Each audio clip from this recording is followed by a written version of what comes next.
저희 국민의당의 안철수 의원님 박수 향해 주시죠.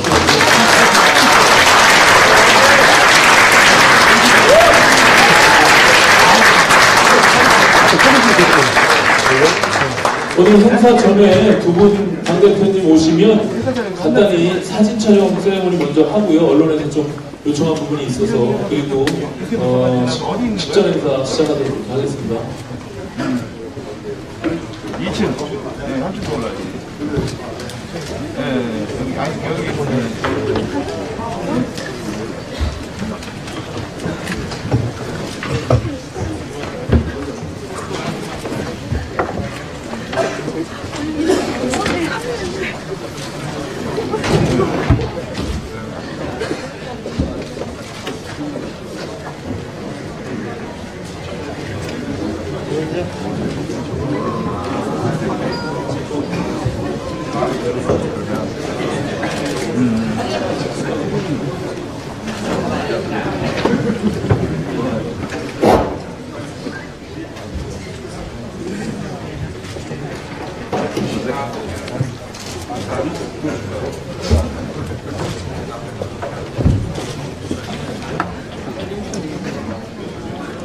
우리 정운천 최고위원님 그 뒷자리에 앉으세요. 예. 오늘은 그 청년들이 앞자리에 앉는다 보니까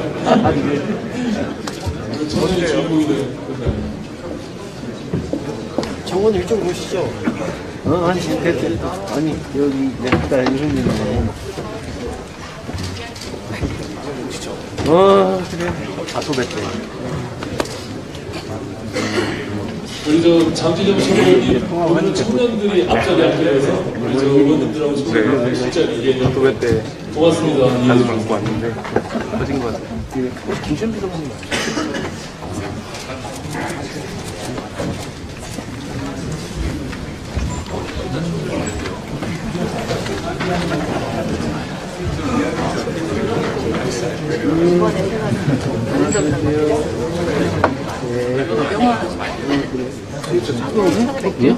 주머니가 좀 튀어나올 것 같아. 이거는 따로 돼?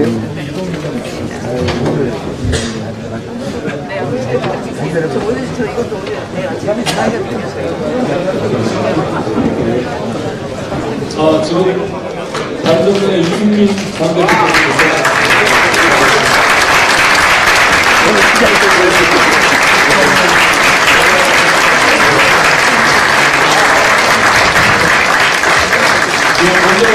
행사 전에 우리 저 안철수, 유승민 두 분 당대표님들 여러분들과 같이 사진을 먼저 좀 찍는 것으로 시작을 하겠습니다. 네. 앞에 좀 앉아주세요. 목도리를 앞에 앉아주세요.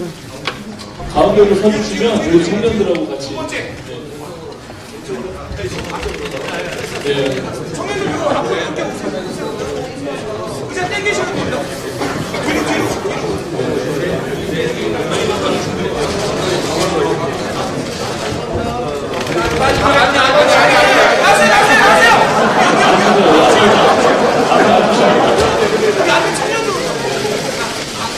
네, 여러분 박수로 시작을 알리는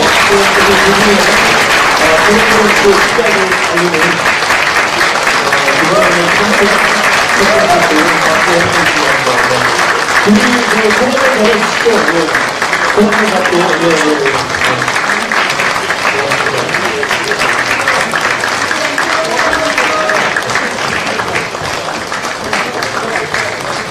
네, 고맙습니다. 이제 자리로 앉아주시면 되겠습니다.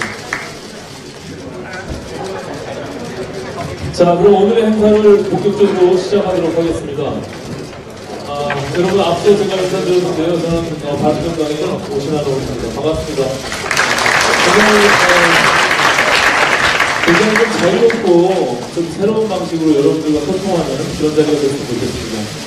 그래서 오늘 청년들이 된 앞자리에서 하고 우리도 함께 오신 우리 정운천 최고위원님 또 장진영 최고위원님 뒷자리에 옆자리에 앉아 계신데 고맙습니다.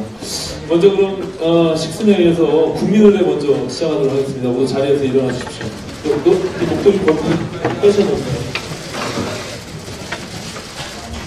네, 여러분들 좌측에 태극기가 있습니다. 국회에 대하여 경례.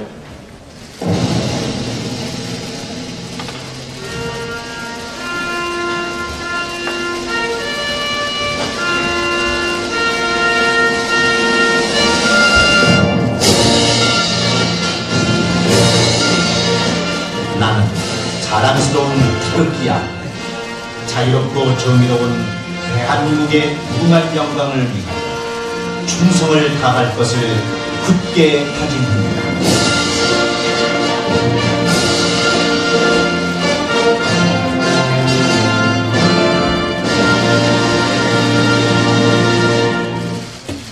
바로 모두 자리에 앉아주시기 바랍니다. 이하 국민회는 생략하도록 하겠습니다. 먼저 자리에 함께 하신 양당의 주요 당직자분들 잠깐 소개 올리겠습니다. 우리 바른정당의 정운천 최고위원님 저 뒷자리에 계십니다. 한번 보고 박수로서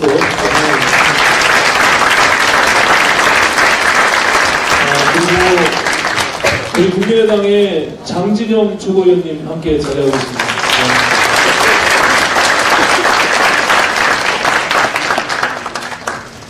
혹시 의원님들 또 오신 분 없죠? 네. 고맙습니다. 또 추가로 오시면 소개 올리도록 하겠습니다. 먼저 오늘 양당의 우리 젊은 청년 당원들이 한자리에서 우리 안철수, 유승민, 또 유승민, 안철수 두 당대표님 함께 청년의 문제를 함께 소통하는 그런 자리입니다.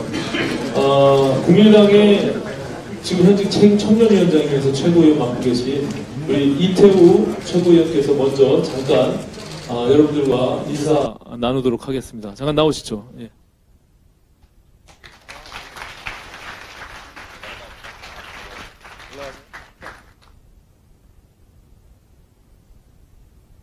네, 반갑습니다. 국민의당 전국 청년위원장 이태우입니다. 다시 한번 인사드리겠습니다. 저는 사실 어제 밤잠을 설쳤습니다. 그 이유는 이제 아직 제가 결혼을 하진 않았는데 마치 결혼 전날 밤에 어떤 기분이었다고 할까요? 뭔가 굉장히 두근두근 심장이 콩닥콩닥 거렸었습니다. 이렇게 바른정당 청년 당원분들과 함께 자리를 함께 할 수 있어서 너무 굉장히 영광스럽고 감격스럽다고 생각합니다. 저는 일단 어제 안철수, 유승민 대표님께서 통합 공동 선언을 하셨는데요. 이제 공식적으로 어떤 약혼식을 올렸다. 저는 이렇게 생각하고 있습니다. 근데 원래 결혼을 하려고 하면 서로 상대방의 어떤 차이와 그런 간극을 좁혀나가는 게 굉장히 중요하다고 생각하는데, 저는 앞으로 이 남은 기간 동안 정식 결혼식을 올리기 전까지 정말 그런 간극들을 좁혀나갈 수 있다고 생각하고, 그리고 항상 두 대표님께서 말씀하시는 게 젊은 정당을 만들어 나가겠다. 그렇게 말씀하셨는데요. 저는 이렇게 새롭게 통합이 잘 되어서 새로운 신당에서는 우리 젊은 청년들이 대한민국을 이끌어 나갈 미래 세대 동력으로서 어떤 역할을 해야 되지 않을까 싶고, 우리 청년 모두가 힘을 합쳐서 그 역할에 앞장서야 된다고 생각합니다. 하여튼 이렇게 만나 뵙게 되어 너무 반갑고요. 지금 오늘 이렇게 양당 대표님께 어떤 진솔하게 진심을 다해서 한번 여러 가지 그런 소통하는 기회가 되었으면 좋겠습니다. 감사합니다. 네, 고맙습니다. 예.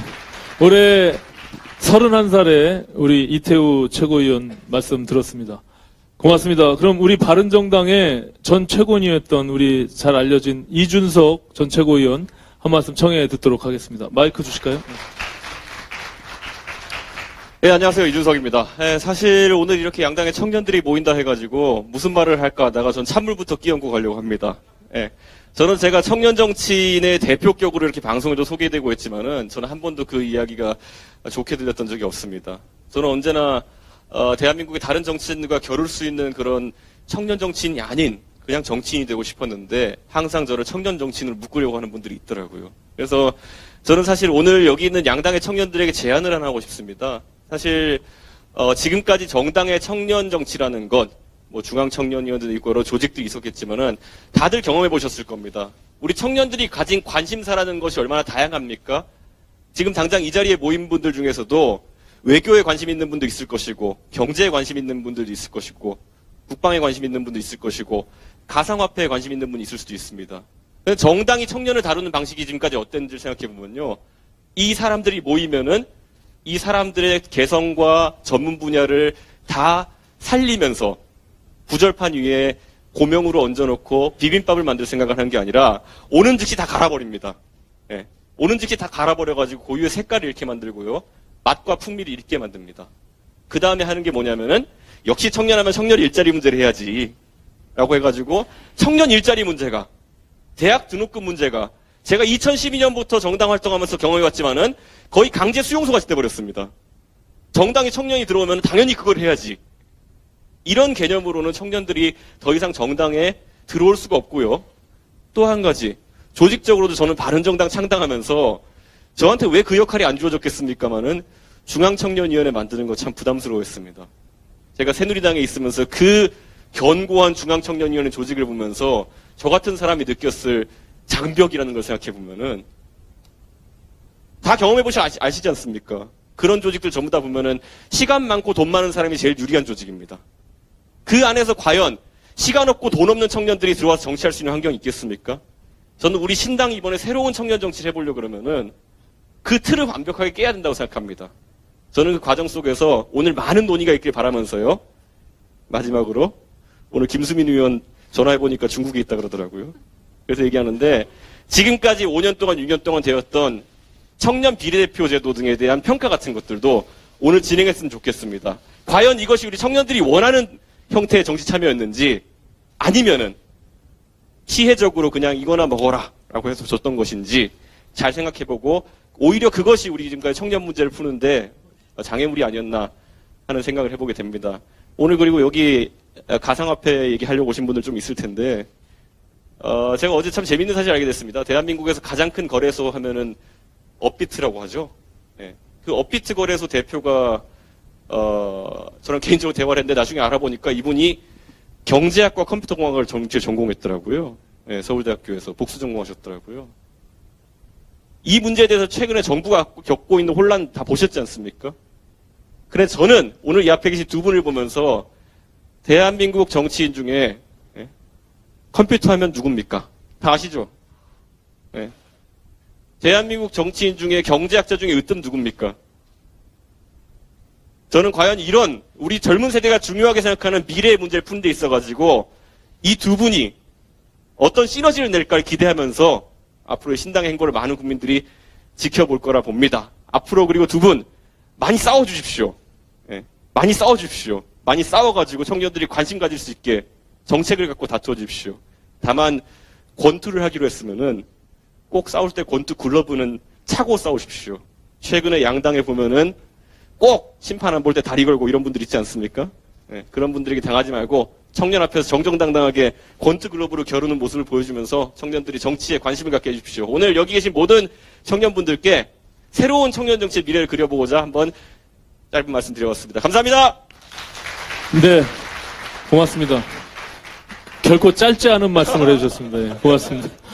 예, 그럼 본격적으로 이제 시작하도록 하겠습니다. 우리 두 분의 청년 최고위원 분들이 두 분 대표님 모셔서 아까 했던 목도리를 우리 이태우 최고위원께서 유승민 당대표에게 또 이준석 전 최고위원이 안철수 당대표님께 목도리를 걸어주는 행사를 하도록 하겠습니다. 여기 앞으로 좀 두 분 당대표님 나오시죠. 예. 자, 천천히 하셔도 됩니다. 예.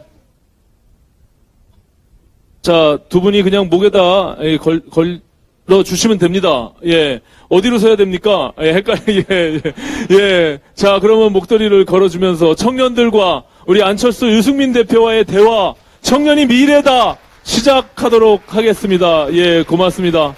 자, 우리 의자를 준비해 주십시오. 자, 사진을 같이 한번 찍으시고, 자, 이제 본격적인 안철수 유승민 안철수 대표와의 대화, 청년이 미래다 시작하도록 하겠습니다. 고맙습니다.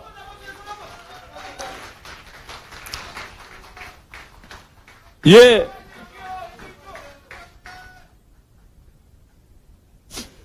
예, 고맙습니다. 의자 세팅해 주시고요. 이제 두 분 최고위원님들은 내려오시고, 두 분 당대표님들은 목도리 풀러서 본격적인 핀마이크 하셨나요? 예, 마이크 빨리 해주시고, 예, 준비해 주십시오. 자, 그럼 오늘, 두 분 당대표님과 우리 청년들 같이 소통하는 자리에 오늘 사회를 함께 맡아주실 분 계십니다. 여러분들 방송에서 너무나 잘 알고 계시는 돌직구쇼에서 시사평론가로 지금 맹활약 중이신 경희대학교 김병민 개건 교수님께서 참석해 주셨습니다. 오늘 지금 방송이 막 끝나고 도착하셔서 이 자리에 한번 모셔서 우리 오늘 턱 콘서트에 사회를 함께 봐주시도록 하겠습니다. 자, 여러분 박수로서 환영해 주십시오. 김병민 박사님 모시겠습니다. 예, 고맙습니다. 네, 감사해요. 네. 네네. 예. 여기를. 네, 안녕하세요. 반갑습니다. 오늘 좋은 자리에 초대를 받았는데요. 앞서 얘기한 것처럼 양가가 결혼하기 전에 상견례를 하는 모습을 보는 것 같고, 두 분의 결혼에 가족들이 다 모여있는 자리에 사회를 맡은 좋은 자리에 초대해 주셔서 감사하다는 말씀 드리고요. 저도 정치에서 방송을 하면서 사실은 이 두 분의 통합 과정들이 어떻게 될까 굉장히 흥미롭게 지켜보고 있는데, 오늘 이 자리에서 젊은 청년분들과 함께 어떤 얘기를 나눌지 한번 제대로 지켜보도록 하겠습니다. 저도 자리에 앉아서 사회를 좀 보도록 하겠습니다. 위치가 좀 이상하다. 자리가 좀 불편하신가요?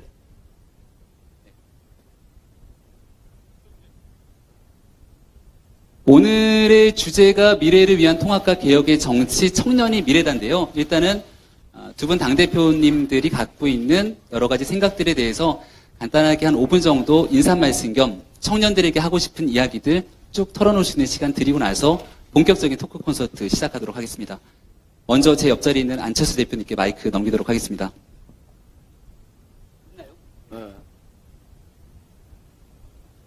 예, 이 자리에 와보니까 저는 7년 전에 청춘 콘서트 시절 생각납니다. 2011년에 했었으니까 그때 초등학교 6학년이면 지금 이제 대학생이 되었겠죠. 아주 참 어제 일 같다가도 정말 옛날 일이구나 싶습니다. 그 당시 저는 카이스트 교수였습니다. 그때 그 청년들과 또 대학생들과 이야기 나누면서 제가 정말 가슴 깊이 뼈저리게 느꼈던 것이 절망입니다. 청년들의 절망. 너무나 미래가 보이지 않고 암담한 그런 가운데서 절망의 절망을 거듭하고 있는 청년들 만나면서 조그만 위로의 말씀이라도 하기 위해서 청춘 콘서트를 시작했습니다. 그리고 그때 공감과 위로로 많은 청년들이 다시 용기를 얻고 앞으로 나아갈 수가 있었던 그런 상황이었습니다. 그런데 7년 이후, 7년이 지난 지금 어떤가? 7년 동안 나아지기는커녕 더 나빠졌습니다. 그러다 보니까 7년들의 청년들의 절망이 지금은 청년들의 분노로 바뀌었습니다. 7년 전에는 공감과 위로로 치유가 됐었습니다만 지금은 공감과 위로로 치유가 되기는커녕 더 화만 돋굽니다. 오히려 지금이야말로 해법이 필요하다 싶습니다. 즉 7년 전에는 말로 치유가 가능했지만 지금은 행동으로만 치유가 가능한 그런 상황 아닌가 싶습니다. 2010년부터 저는 여러 가지 통계들을 유심히 보고 있었습니다만 그때 제 관심을 끈 것이 대학생 신입생 입학 숫자였습니다. 그때 많은 신문에서 이렇게 났습니다. 사상 최초로 대학생 신입생 숫자가 35만 명을 돌파했다. 그리고 2011년은 더 많아지고 2012년이 되면 37만 명을 돌파합니다. 지금까지도 이제 역대 사상 최고치입니다. 그런데 문제는 뭐가 있느냐면 보통 이제 남학생들 같으면 대학 입학 후에 7년 이후부터 취업 현장에 이제 본격적으로 투입이 되고 여학생들 같으면 5년 정도 후면 이제 취업 현장에 진입합니다.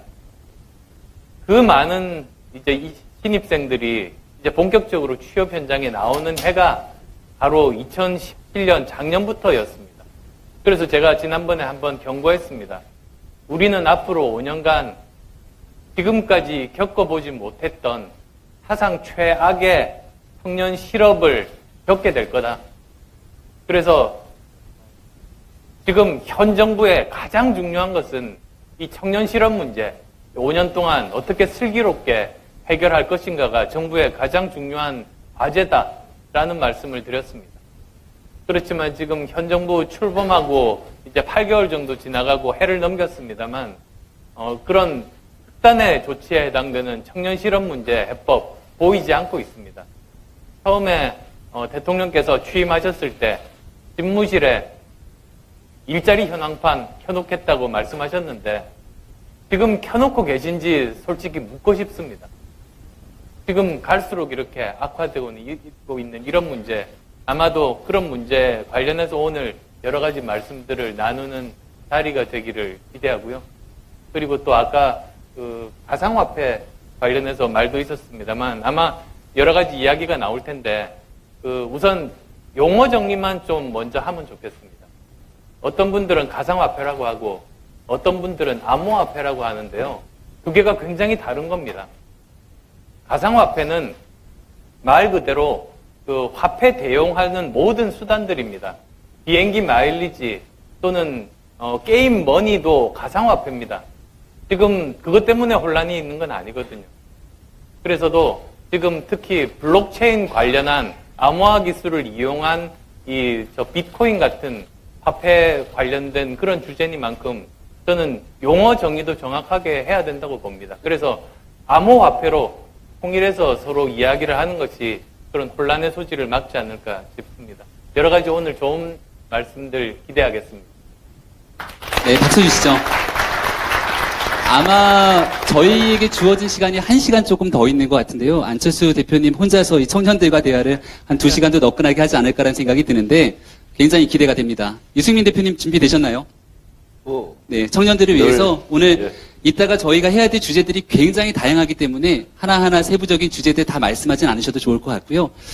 제가 굉장히 기억에 남는 건 두 분이 통합선언을 하고 왜 통합을 하느냐의 과정 속에서 젊은 정당을 만들겠다라는 얘기를 하셨던 게 굉장히 기억에 남습니다. 오늘 그 젊은 정당을 만들겠다고 하는 이 젊은 청년들이 다 같이 모여 있는데 오늘 이 자리에서 거기에 대한 이야기들 간단하게 토크 콘서트 하기 전에 워밍업으로 한마디 좀 부탁드립니다. 여러분 반갑습니다. 반갑습니다. 네.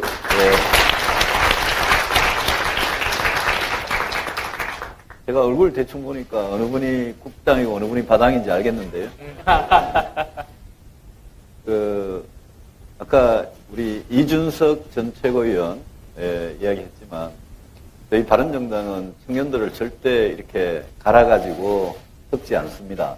그래서 이준석은 아까 말씀하시는 거 보면 얼마나 그냥 하고 싶은 이야기 다 합니까? 저희들은 원본 그대로 이렇게 보존을 해왔기 때문에 우리 두 당의 청년들이 이렇게 만나면 오늘 첫 만남인데요. 공식적으로. 앞으로 여러분들 서로 싸우지 말고 사이좋게 잘 해주시기를 부탁을 드리고요. 특히 두 분은 잘 지내셔야 돼요. 이준석 전 최고위원은 지금 안철수 대표님하고 한번 붙은 적 있지 않아요?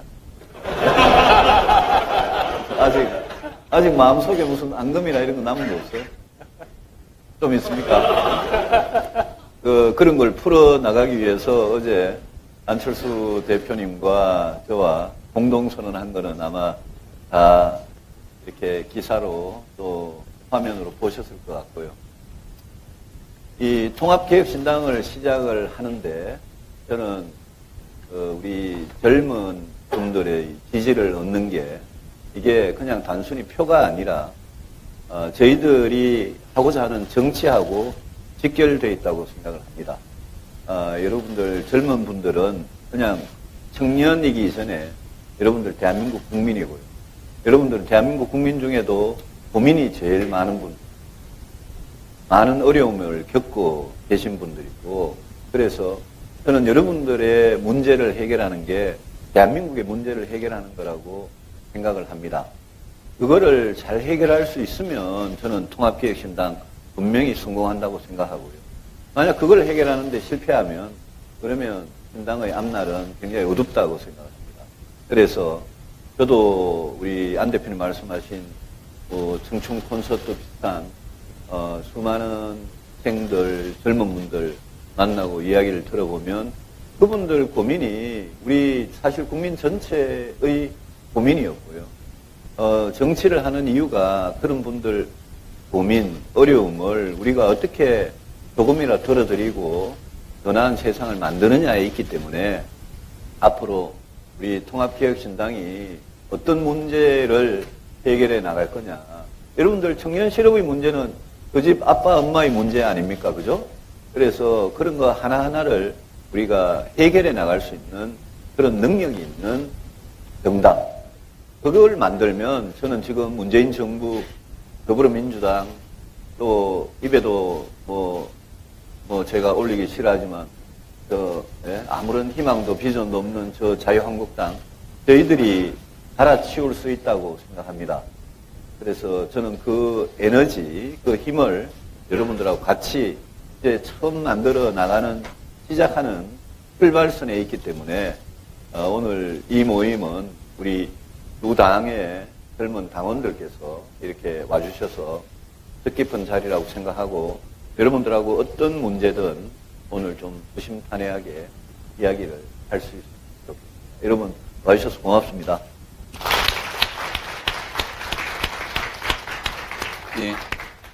그 두 당의 통합을 놓고서는 혈액형이 다르다, DNA가 다르다 이런 얘기 많이 나왔는데요. 일단은 여기 계신 젊은 청년들을 보니까 적어도 제가 여기서 보기에는 그렇게 다르진 않아 보이는데 이 청년들이 두 당의 대표님을 보면서 오늘 이 토크 콘서트를 통해서 정말 혈액형이 다른 건지 아니면 섞여서 더 좋은 정당으로 거듭날 수 있을 건지에 대한 좋은 얘기들을 오늘 좀 나눴으면 좋겠다라는 말씀 드리고요. 본격적인 토크 콘서트 시작하기 앞서서 오늘 중앙일보에 게재된 자서를 보게 되니까 제일 마지막에 있는 C사설에서 이 통합되는 정당이 중도 보수 진영의 등대가 됐으면 좋겠다라는 사설을 적었더라고요. 굉장히 기대 섞인 발언으로 사람들이 기대고 의지할 수 있는 좀 등대가 됐으면 좋겠다라는 얘기가 많은 사람들이 바라볼 수 있는 좀 기대점이 아닌가라는 생각도 드는데 오늘 그 등대가 될 수 있는 가능성들을 두 분 대표님께서 좀 많이 열어줬으면 좋겠습니다. 행사 준비가 됐으면 우리 행사에 필요한 소품들이 필요한데 누가 도와주실 분 없나요? 뒤에 있군요. 네. 오늘 행사는요. 저희가 이 주사위를 준비해서 주사위가 총 6강면으로 되어 있기 때문에 양 대표님께서 한 분씩 주사위를 던지고 그 주사위에 나와 있는 청년에 관한 주제들을 가지고 토크 콘서트 하도록 하겠습니다. 일단은 앞서 오늘 두 분 대표님 말씀 들어보니까 안철수 대표님 말씀이 조금 더 길었던 것 같은데 먼저 나오셔갖고 여기 된 주사위를 한번 멋지게 굴려주시고요. 이 내용 주제로 토크 콘서트 이어가도록 하겠습니다. 우리 안철수 대표님이 주사위 던질 때 큰 박수 좀 보내주시면 좋을 것 같습니다.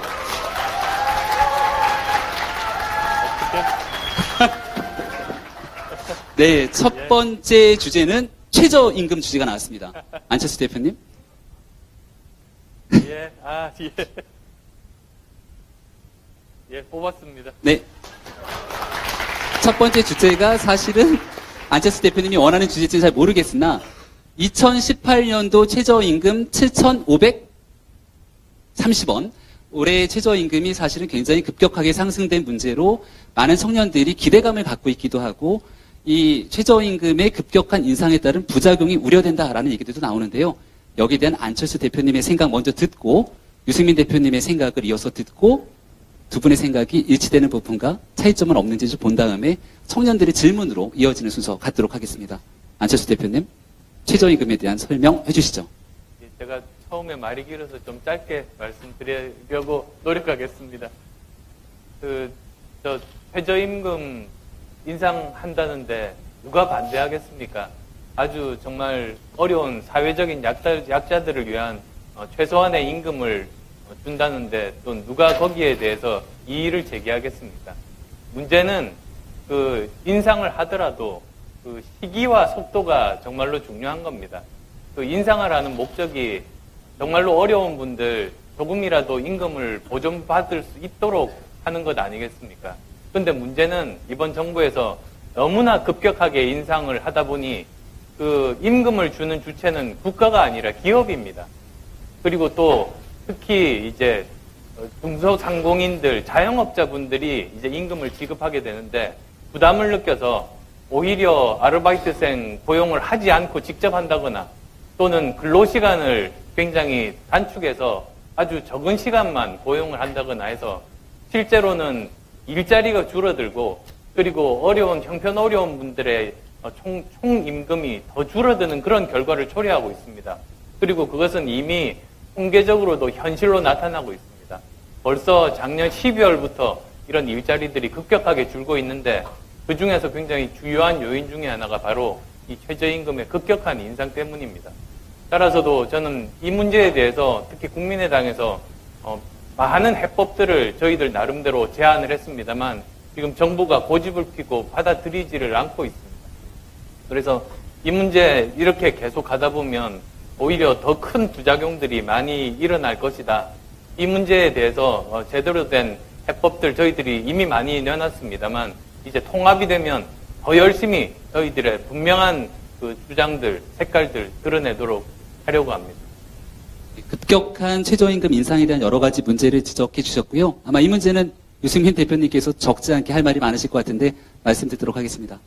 최저임금에 대해서는 사실 지난 대선 때 약간 가슴 찔리는 이야기부터 먼저 시작해야 되겠습니다. 대선 때 5당의 후보가 있었는데 5당의 후보가 약간의 차이는 있지만 최저임금 10,000원 시대에 이르겠다고 다 약속을 했었습니다. 그런데 이제 그중에 한 분이 대통령이 되고 나서 대통령이 되고 나면 후보 시절하고 달라지는 게 아마 엄청나게 무거운 책임감일 겁니다. 그런데 1차 연도에 되자마자 최저임금이 6,470원에서 7,530원으로 16.4%가 이제 올라버렸거든요. 그런데 이거는 최저임금위원회가 정한다 그러지만 사실은 정부의 전반적인 분위기나 집권 세력의 또 여당의 입장이나 이런 게 상당히 반영된 거라고 봐요. 근데 그때 속도 조절을 했었어야 되는데 그걸 못하고 이제 올려버렸는데 지금 중요한 건 이런 거라고 생각합니다.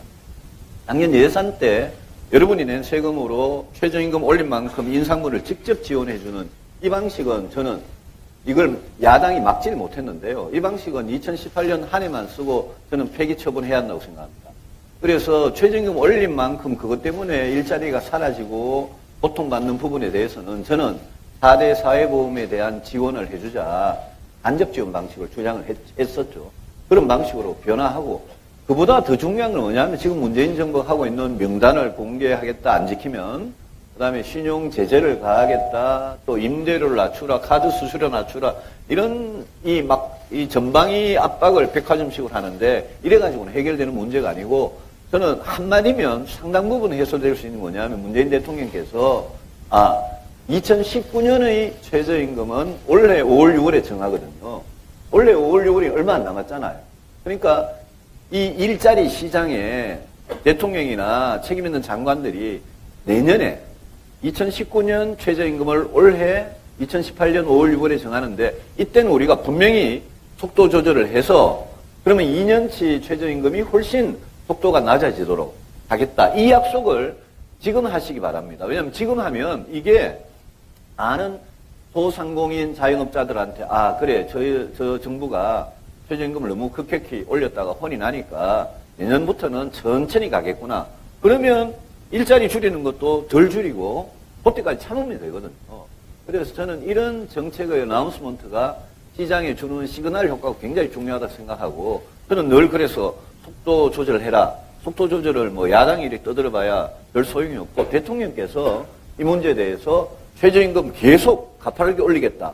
근로시간은 계속 빠르게 단축시키겠다. 이렇게 할 게 아니라 최저임금하고 근로시간 단축같이 기업에도 우리 사업하시는 분들한테도 또 일자리 구하는 청년들한테도 직접 영향을 미치는 이런 정책은 내가 해보니까 이게 그게 아닌가 보다.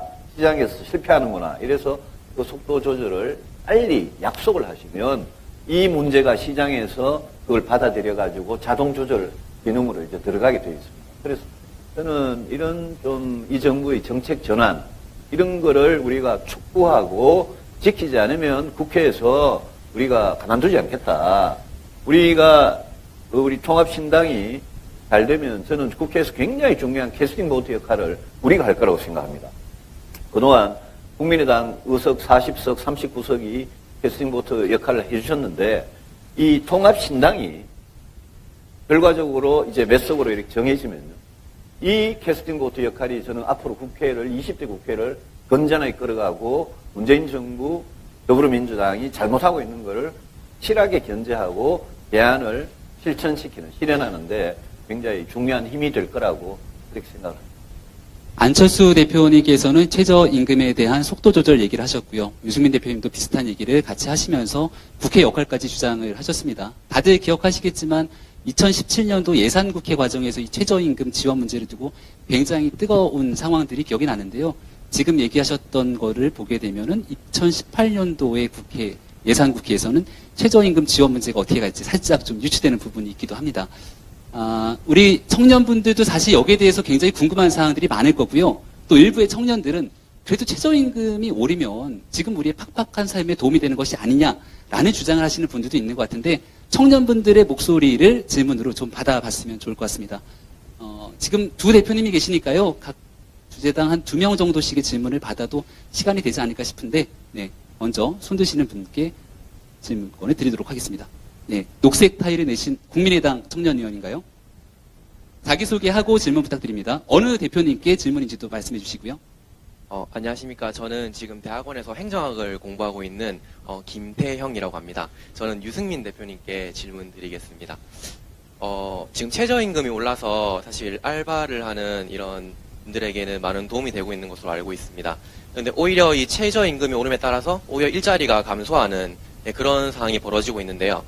사실 저는 최저임금 자체는 올라야 된다고 생각을 합니다. 그런데 이게 오히려 일자리를 줄이면 안 된다고 생각을 하는데 최저임금도 올리면서 일자리도 지킬 수 있는 그런 두 마리 토끼를 잡는 좋은 방법이 있다면 혹시 어떤 게 있을지 여쭙고 싶습니다. 굉장히 어려운 질문인데 답변해 주시겠습니까? 그 넥타이 색깔 보니까 국민의당이세요? 예, 그렇습니다. 그러니까 두 마리 토끼라고 그러셨는데요. 경제에서 제일 중요한 격언이 공짜 점심은 없다는 겁니다. 그러니까 뭐든지 이것도 좋은 거, 이것도 가지고 저것도 가지고 이렇게 하려고 그러면 그런 정책은 그거는 비현실적인 정책이고 안 되셔도 되는. 예. 그래서 이 최저임금도 올리고 일자리도 지키고 그런 정책은 존재하지 않습니다. 그래서 속도가 중요한 거고요. 최저임금 올리는 급격하게 작년같이 그렇게 갑자기 얼마를 올렸어요? 1080원 올렸어요. 그렇게 올리고 나서 또 일자리가 멀쩡하게 유지되도록 기대를 한다면 그거는 과욕이죠. 과욕이고 그건 환상이죠. 그래서 이제 이 일자리를 최저임금 올라가지고 각 가게에서 공장에서 일자리가 편의점에서 일자리가 줄어드는 이 현상은 피할 수 없는 거고 그걸 무슨 수로 막겠습니까? 고용하는 분이 난 더 이상 고용 못 하겠다는 거예요.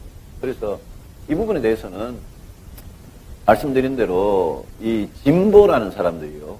우리나라의 진보라는 사람들이 특히 옛날에 시대착오적인 그런 사고방식에 사로잡힌 사람들은 아까 학생이 질문한 바로 그런 이것도 하고 저것도 할 수 있다. 예? 그리고 소득주도 성장이라는 게 바로 그런 환상이거든요. 최저임금, 공무원 일자리 이런 게 전부 소득주도 성장의 아주 핵심 요소 아닙니까? 소득주도 성장하면 성장이 될 거다 이러는데 그것도 다 환상이고요. 그래서 정책을 맡고 정권을 잡은 사람들은 야당 시절에, 후보 시절에 뭐라고 떠들었든지 간에 굉장히 책임감을 가지고 하나하나 신중하게 해야 되고 그게 최저임금이고 저는 암호화폐고 다 똑같은 문제라고 생각을 해요. 그래서 그 두 마리 토끼 다 잡을 수는 없고요. 어떻게 하면 균형 있게 조화 있게 가느냐인데 예컨대 자유한국당도 최저임금 인상을 다 약속을 해놓고는 지금 막 최저임금 때문에 막 난리를 치고 거의 마치 동결해야 되는 것 같이 이러면 이것도 솔직하지 못한 거고 오르긴 올라야 되는데 얼마나 단계적으로 속도에 맞춰서 일자리 상실을 야기하지 않을 정도로 올릴 거냐. 거기에 정책을 직접 담당하는 사람들은 그 해법이 있는 거니까 그거를 우리가 이제 통합신당 같은 데서는 정말 좀 책임감 있는 개혁 이런 걸 늘 강조하니까요. 그런 대안을 우리 같이 마련해서 있다고. 안 대표님 혹시 하실 말씀? 그러니까 임금은 기업에서 지불하는 것이고 복지는 국가에서 하는 것 아니겠습니까? 그래서도 이제 어려운 분들을 돕는 것이 그렇게 두 가지가 있다고 하면 임금은 직접 돈을 내는 그 기업 그리고 또 그 자영업자들의 형편에 맞춰서 그분들이 적응할 수 있는 속도로 올리고 나머지 더 어려우면 사실은 복지라든지 EITC라든지 국가가 또 할 수 있는 몫이 있는 겁니다. 그런데 이번에 문제는 그것들까지도 모두 다 기업에 떠넘겨서 문제가 됐고, 그것을 이제 또 국가가 하려고 3조 원 일자리 그 지원 정책을 또 만들다 보니 지금까지 세계적으로도 없었던 일을 지금 도입하는 것 아니겠습니까? 저는 그런 방식들은 예전에 제가 벤처 그 과열 때 기억이 납니다. 그때 이제 국가에서 돈을 직접 지원하는 방식이 되다 보니까 중소기업들 그리고 벤처기업들은 그 국가에서 필요로 하는 서류를 낼 능력이 굉장히 부족합니다. 엄청나게 많은 브로커들이 전국에서 막 이렇게 범람했습니다. 그래서 부작용이 굉장히 많았는데, 저는 이번에도 금액이 그렇게 크지는 않다고 할지라도 또 이것만 전담하는 전국적인 브로커들이 또 이렇게 많아지지 않을까, 거기에 따라서 또 사회 문제가 되지 않을까, 이런 우려들이 정말로 많습니다. 그래서 정부가 지금 잘못하고 있는 일들 좀 정상적으로 바로잡으려는 노력들, 솔직한 고백들이 지금 꼭 필요합니다. 최저임금의 급격한 인상, 그리고 이를 통해서 결국 서민들의 주머니를 두둑하게 만들어주는 소득주도 성장에 대한 총체적인 문제들을 두 분 다 비판해 주신 거로 볼 수 있는 것 같고요. 적어도 이 최저임금의 급격한 인상에 대해서는 두 정당, 두 대표 간에 큰 이견이 없는 것 같다. 혈액형이 크게 다르지 않는 것 같다 정도로 정리할 수 있는 것 같습니다. 시간을 쭉 보니까요. 한 번에 두 가지 질문을 받게 되면 두 분에게 다 못 들을 것 같아서 한 분 정도의 질문으로 제한하고요. 이쯤에서 갑자기 눈에 확 띄는 분이 계신데요. 국민의당의 이언주 의원님이 오셨네요. 어디 계시죠? 간단하게 우리 청년들한테 인사 좀 해주시죠.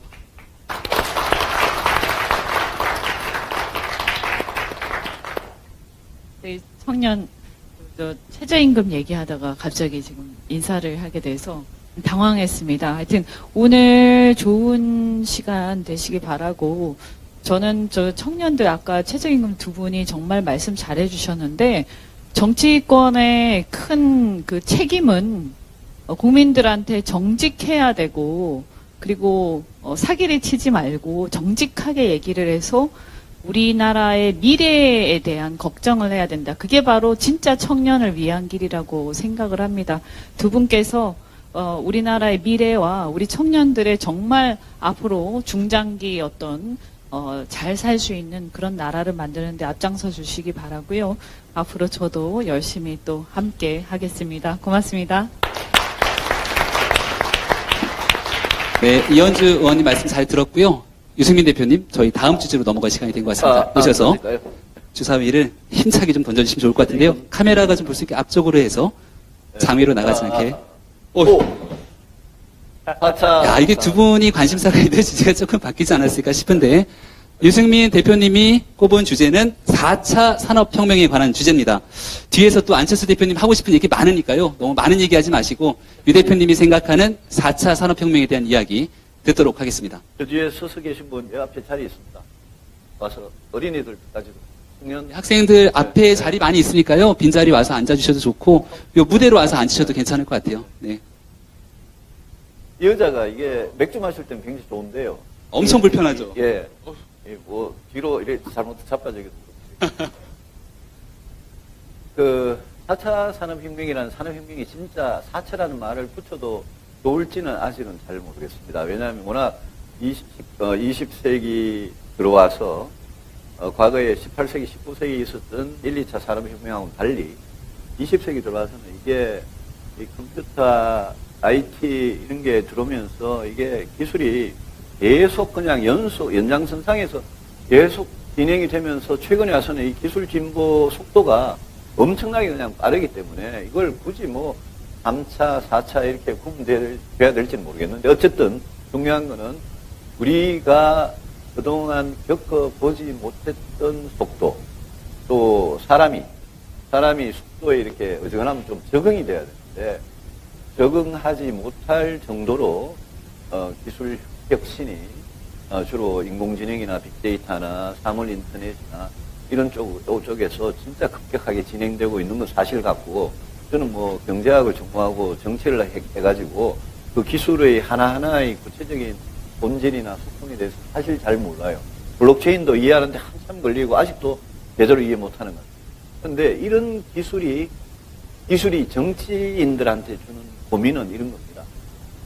기술이 이렇게 변화되면 그 기술, 로봇이 인공지능이나 뭐 이런 걸 대하면서, 예? 뭐 알파고를 대하면서 바둑 두는 사람들이 느꼈을 당혹함, 예? 우리보다 바둑 훨씬 뭐 신의 경지에 있는 사람들이 예? 한 판이 깨지면서 느꼈을 당혹감. 앞으로 그러면 인간은 어떻게 되느냐?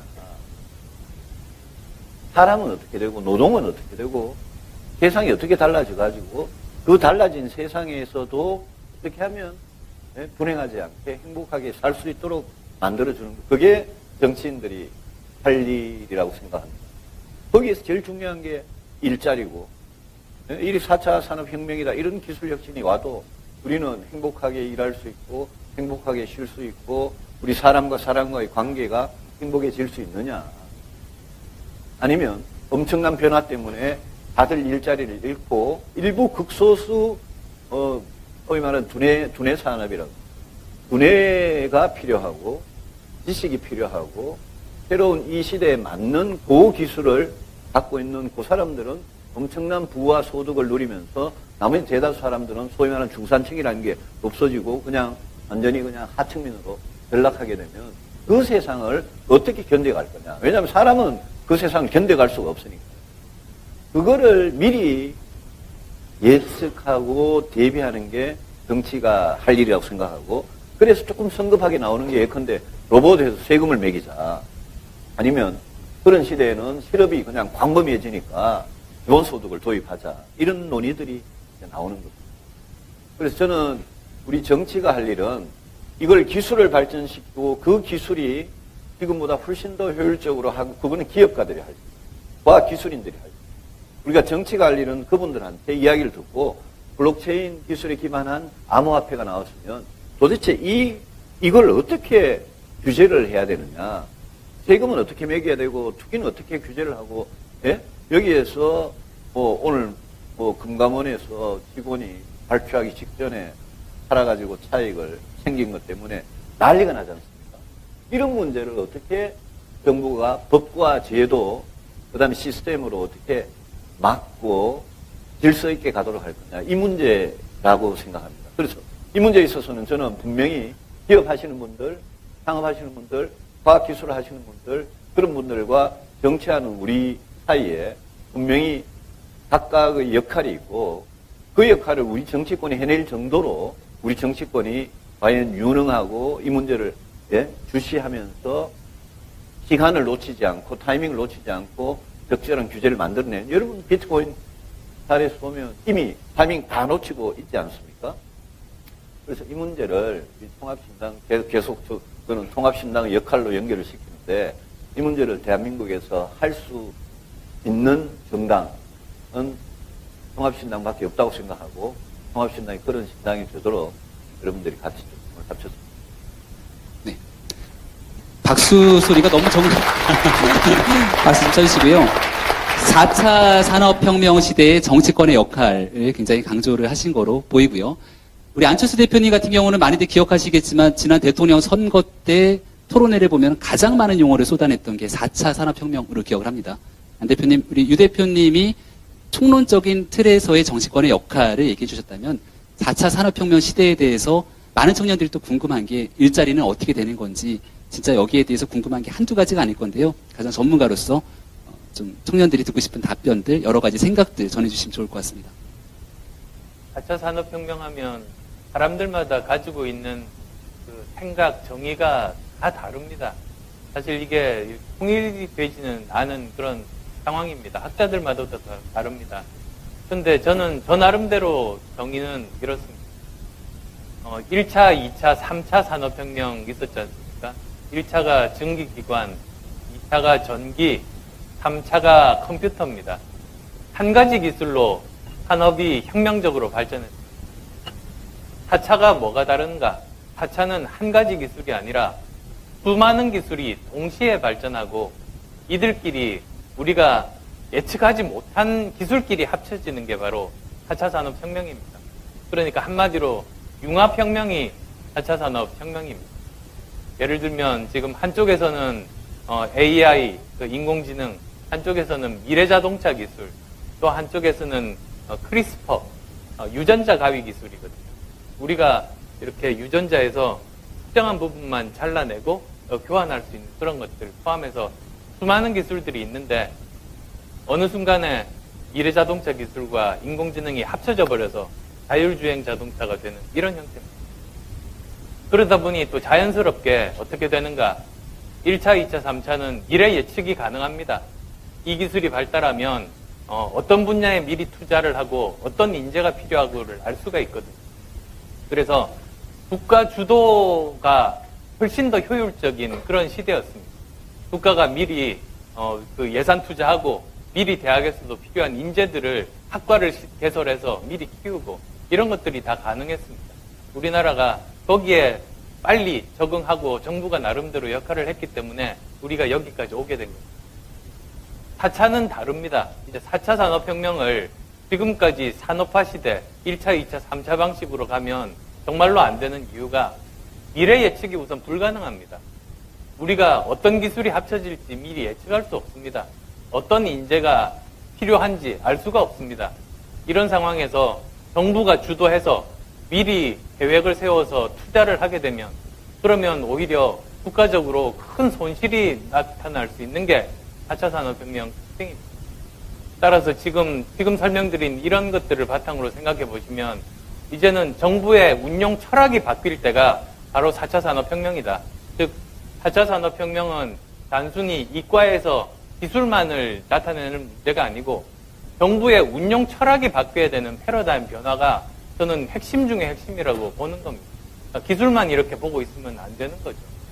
그래서 가장 중요한 게 저는 분권이라고 말씀드리고 싶습니다. 중앙정부가 모든 권한을 가지고 미리 계획을 세워서 투자하는 시대는 끝나고 오히려 현장이 제일 그 변화를 빨리 감지하고 제일 정확하게 판단할 수 있습니다. 따라서 중앙이 집권되어 있는 모든 권한들을 다 이렇게 현장에다가 내려보내는 형태가 정말로 중요합니다.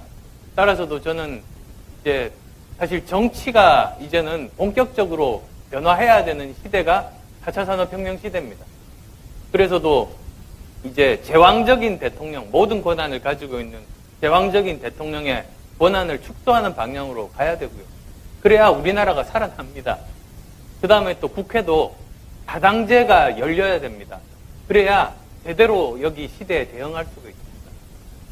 또한 지방 정부에게 또 권한을 주는 지방 분권도 꼭 필요합니다. 그 세 가지가 가장 중요한 분권의 가장 중요한 시스템 체계들 아니겠습니까? 그래서도 다들 4차 산업혁명 하면 계속 기술 이야기만 하시는데요. 정치가 제대로 바뀌지 않으면 이렇게 중요한 패러다임 변화의 시대에 우리나라 전체가 뒤처질 수 있다. 그래서도 저는 이 통합개혁신당이 정말로 중요하다는 생각을 합니다. 통합개혁신당이야말로 국회에서 제대로 된 다당제를 굳건하게 뿌리내게 하는 주체 아닙니까? 기존의 기득권 양당이 거기에 관심이 있을 리가 없으니까. 그리고 이 통합개혁신당을 바탕으로 해서 개헌, 그리고 또 지방분권, 이런 쪽을 정말 전면에 내세워서 우리나라 전체적인 체계, 그리고 정부의 운용 철학까지도 바꿔야 된다는 게 제 생각입니다. 네, 박수 부탁드리고요. 말씀 들어보니까 4차 산업혁명 시대에 어디로 튈지 모르는 불확실성이 커져서 정치권의 불확실성도 커지는 게 아닌가 싶은데 청년들이 갖고 있는 불안감은 훨씬 더 클 것 같습니다. 여기에 대해서 청년들의 목소리를 우리가 좀 들어보면 어떨까 싶은데요. 우리 까만색 호텔 또 국민의당 당원이신가요?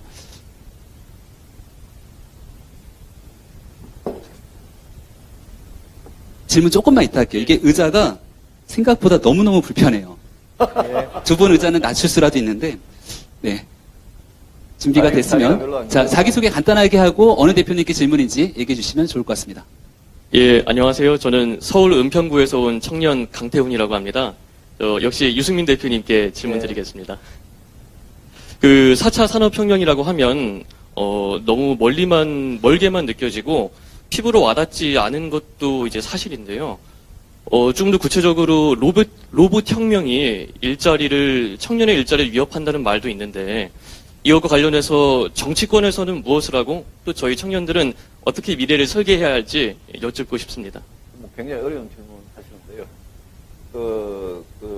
예측하기 쉽지 않은 것 같아요. 두 가지로 답변을 드릴게요. 하나는,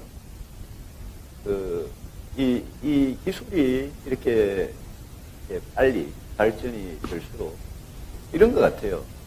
기존에 우리가 굉장히 어렵게 했던 거 있잖아요. 그런 부분들은 기계가 다 그냥 대신 쉽게 하는 거예요. 근데 사람들이 굉장히 쉽게 하는 거 있어요. 뭐, 우리 느끼고, 화내고, 기분 좋고, 그런 감성, 또 사람과 사람과의 대화, 또 사람을 돌보는 일들. 저는 그래서 일자리라는 게 많은 사람들이 이런 기술 혁신이 있을 때마다 사람들은 두려우니까, 무서우니까, 아, 저 기술 때문에 일자리가 얼마나 날아갈까. 옛날에 영국에서 방직 기술이 처음 들어왔을 때 노동 생산성이 엄청나게 막 갑자기 수십 배가 뛰거든요. 근데 일자리 다 없어질 거라고 기계가 다 대체할 거라고 그랬는데 사실은 그렇게 생산성이 올라가가지고 면직, 섬유, 이 옷감이 생산이 갑자기 되니까 옷감이 싸져요. 싸지니까 사람들이 옷감을 더 옛날보다 훨씬 더 많이 사요. 옛날에는 떨어질 때 끼워 입고 이러다가 막 사요. 이러니까 수요가 올라가가지고 오히려 일자리가 늘었어요. 그래서 우리가 이 문제 가지고 저는 너무 두려워할 필요가 없다. 일자리가 없어지는 일자리 분명히 있겠죠. 있겠지만 새로 그동안에는 사람 손이 모자라가지고 못했던 그런 일자리들로 사람들이 몰릴 거고요. 몰릴 거고 저는 이런 과정에서 어떻게 정부가 이거를 이렇게 일자리의 큰 이동이죠. 이런 부분을 어떻게 잘 매니지 해주냐가 중요하고요. 4차 산업혁명이라고, 저는 뭐 4차 산업혁명이라는 말을 자체를 별로 안 쓰는데, 이런 기술 혁신으로 제일 중요한 거는 우리나라가, 대한민국이 지금 어느 정도 수준의 위치에 있느냐인데요. 저는 그래서 맨날 우리 대한민국 경제가 지금 IMF 위기 지나고 20년이 지났는데, 20년 동안 그 당시의 교훈, 어려움 이런 거를 잊고요. 97년 겨울부터 시작해서 98, 99, 2000년 이때가요. 이때가 우리 청년 실업률도 뭐 지금 9.9% 그때 8.1% 이 정도 수준이었는데 제일 어려울 때도 그랬는데 그때 우리나라 재벌 기업들을 포함해서 기업들이 진짜 한번 혼이 났었는데 지난 20년 동안 그 혼난대로부터 교훈을 얻지 못하고 재벌 대기업이 제일 문제고요. 중소기업들도 마찬가지라고 생각하고 기업들이 경쟁력을 잃어버린 사이에 그 사이에 보면요. 미국, 그 다음에 중국에서는 여러분들 지금 이 4차 산업혁명을 세계적으로 이끌어가는 여러분이 아는 기업들이 미국에서, 중국에서, 독일에서, 일본에서 막 생겨났어요. 우리는 재벌이 3세, 4세가 경영을 하고 있는 사이에 다른 나라에서는 그런 일들이 일어나고 중국의 동부 같은 경우에는 동쪽 해안, 뭐 베이징에서 상해에서 심천까지 연결한 이쪽 해안에 있는 도시들, 거기에 있는 기업들의 수준이라는 건 저는 우리를 이미 앞섰다고 생각해요. 우리는 굉장히 이런 기술 혁신에 정체되고 뒤처지는 기업들, 그런 산업의 조직 이런 것밖에 우리는 지금 안 갖고 있어요. 우리는 그래서 조선이 지금 실패하니까 그거 갖고 바들바들 떨고요. 미국의 전기자동 테슬라가 나왔는데 우리 현대기아차는 그동안 뭘 했길래 자동차 산업 운명이 우리 반도체 하나 빼고 나면 반도체 착시라고 그러잖아요. 반도체 하나 빼고 나면 지금 우리 산업을 이끌어가던 우리 경제를 먹여 살리던 그 주력 업종들이 다 지금 흔들흔들 하고 있어요. 그래서 이 부분은 그래 우리가 왜 창업을 그렇게 강조하느냐, 왜 기업가 정신을 강조하고 왜 젊은이들한테 제발 건물 주인하고 공무원 될 생각 그만하시고 왜 자꾸 도전하라고 이야기하느냐. 그거는 나라의 미래가 이대로 가면 안 되기 때문에. 그래서 이거는 철저하게 시장에서 일어나는 일이기 때문에 우리 대한민국이 4차 산업혁명이 활발하게 일어나는 그런 시장, 그런 체제를 갖고 있느냐. 저는 그게 굉장히 문제라고 생각해요. 그런 점을 과감하게 고쳐나가는 게 경제정책에서 굉장히 제일 중요하다고 생각합니다. 네, 말씀이 어느 정도 설명이 잘 됐을 거라고 생각하고요. 앞에 시계를 보시면 대표님 저희가 지금 12시고 네. 저에게 주어진 시간이 많지 않은데 주사위는 2개가 돌아갔습니다. 그 대표님 말씀을 조금만 줄여주시면 저희 원활하게 얘기 나올 수 있을 것 같고요. 안 대표님 한마디 첨언하실 내용이 있으시면 말씀해 주시면 좋을 것 같습니다. 그러니까 이제 지금 정부가, 저는 지금 현재 문재인 정부는 가장 큰 문제가 국가주의, 국가에서 모든 것을 주도한다. 심지어 일자리도 만드는 주체가 정부다라고 생각하는 게 잘못된 그 철학이라고 봅니다. 사실 4차 산업혁명 시대에도 여전히 일자리 만드는 주체는 민간과 기업이고, 정부는 이들이 자율성을 가지고 활발하게 창의력을 발휘할 수 있도록 지원해주고 제도적으로 뒷받침해주는 게 정부의 일 아니겠습니까? 그러면 정부가 어떤 일을 하는 게 가장 중요한가? 저는 3가지 정도라고 봅니다. 일단은 저는 여기도 있습니다만 교육을 제대로 개혁해야 됩니다. 실제로 창의적인 인재를 이제 키울 수 있도록 만들어야 되는 거죠. 그 다음 또 2번째로는 과학기술도 개혁해야 됩니다. 지금 19조 원 정도 돈을 쓰고 있으면서 성과가 사실 거의 없습니다. 그 이유 뭐 나중에 기회가 있으면 말씀드리겠습니다만, 그 다음 또 3번째로는 경쟁이 가능한, 그러니까 실력만으로 백이나 돈 있는 사람 이길 수 있는, 실력만 있으면 성공할 수 있는 이런 경쟁 가능한 사회구조, 경제구조, 산업구조 만드는 게 필요합니다. 그런 기반만 만들어주면 사실은 일자리는 정부가 만들겠다는 목표를 가지기보다 오히려 그런 3가지를 제대로 개혁하면 그 결과로 일자리들이 많이 나오는 거거든요. 4차 산업혁명 시대에 그리고 특히 청년들을 위해서도 이 기반, 백투 베이직, 정부가 해야 될 일 제대로 해야 되는데 지금 하지 않고 있습니다. 그 일들부터 기본으로 돌아가라, 그렇게 말씀드립니다. 충분한 답변이 됐을 거라 생각하고요. 이거를 네.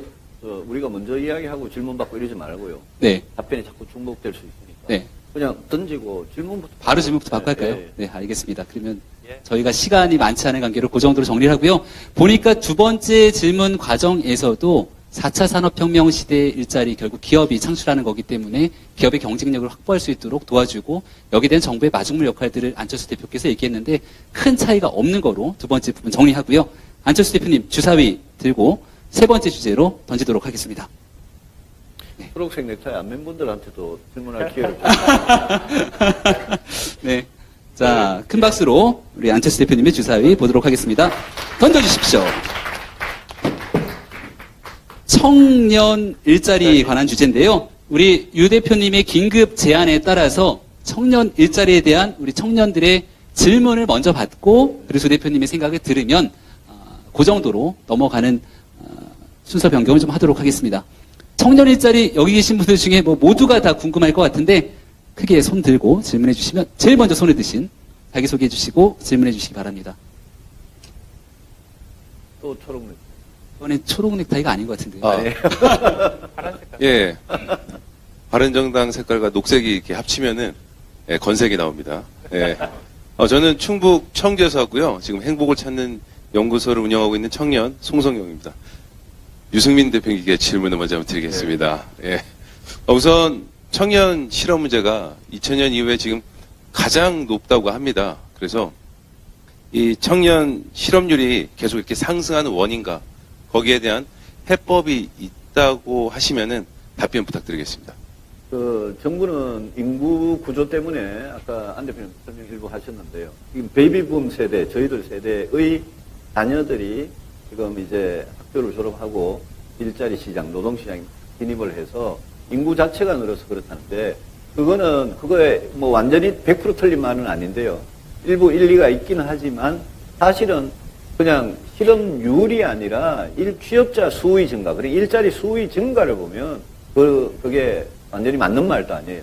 정부는 자꾸 인구 구조에다 핑계를 대는데 일자리 수가 그러면 그만큼 늘었느냐를 보면 그렇지가 않거든요. 이 문제를 가지고 문재인 정부가 갖고 있는 유일한 해법이 공무원 일자리, 예? 국민 세금으로 공무원 일자리 늘리는 거 아닙니까? 그걸 공무원 17만 4천 명에 공공부문 일자리까지 다 합치면 81만 개를 늘리겠다는 거예요. 그러니까 더 많은 젊은이들이 예? 노량진에 몰리고 더 많은 젊은이들이 7급, 9급 여기에 예? 몰리고 그러니까 7급, 9급을 더 늘려봤자 예? 그보다 더 많은 수의 젊은이들이 여기에 몰립니다.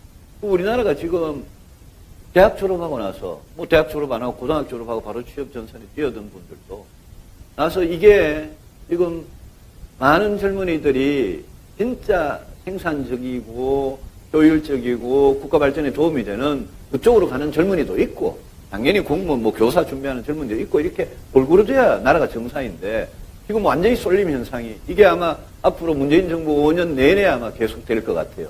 이런 식으로는 저는 청년 실업 문제 절대 해결 못한다라고 생각을 합니다. 그래서 이제 제가 저작년부터 혁신 성장에 이야기를 했더니, 문재인 정부 대통령과 이 정부도 소득주도 성장이 꼭 혁신 성장이라는 걸 무슨 양념 비슷하게 이렇게 끼워 넣잖아요. 우리 요것도 해, 이런 식으로. 근데 소득주도 성장은 아예 그냥 그거는 쓰레기통에 넣고요. 그거는 폐기하고, 그거는 복지니까. 그건 성장 대책이 일자리 대책이 아니거든요.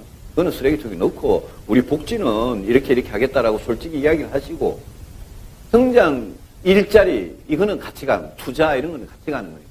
이 부분에는 정말 젊은이들이 저는 일단 그렇게 공무원 교사 쪽으로만 몰리는 것부터 막아야 되고, 그런 점에서 저는 국회도 책임이 있어요. 왜 그걸 다 허용을 해줍니까? 막을 수 있거든, 국회에서. 그래서 저는 통합신당 역할이 중요한 겁니다. 앞으로 그런 식으로 잘못된 정책을 계속하면 국회에서 예산이고 법으로 못하도록 철저히 막아야 돼요. 막고, 그 대신에 이 정부가 그냥 박근혜 정부도 창조경제 말로만 하고 17개 시도에 각 재벌들한테 창조경제 혁신센터 그거 맡겼잖아요. 재벌들한테 창조경제 맡기는 그런 어리석은 정부가 어디 있습니까? 이 정부도 혁신성장을 말로만 할 게 아니라 진짜 제대로 하도록 뭘 가지고 할 거냐라는 거를 빨리 거기에 우리 국회도 도와줘야 돼요. 그래서 거기 보면 규제도 바꿔야 되고 노동도 개혁해야 됩니다. 현대중국, 현대자동차 노조같이 저렇게 하면 안 되죠. 그리고 교육 중요하고요. 안 대표님 말씀하신 과학기술 중요. 결국은 규제, 노동, 교육, 과학기술 이걸 얼마나 빨리 개혁해 나갈 수 있느냐가 청년들한테 금방 머리에 와닿지 않을지 몰라도 그게 고통스럽지만 제대로 가는 길이거든. 그래서 그렇게 하면 상업 도와주고요. 그렇게 하면 저는 일자리 문제가 조금씩 실마리가 풀린다고 생각합니다.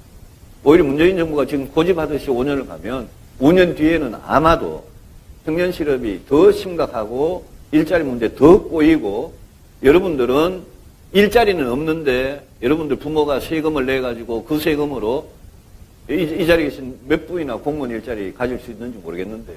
그렇게 되는 세상으로 가버리거든요. 그거를 빨리 저는 끊어주는 게 국회 역할이고, 국회 안에서 그거 끊어줄 사람은 민주당도 아니고 자유한국당도 아니고 저는 통합신당이라고 생각합니다. 네. 어려워도 근본적인 처방이 필요하다. 좀 힘든 길을 가자 얘기하셨는데요.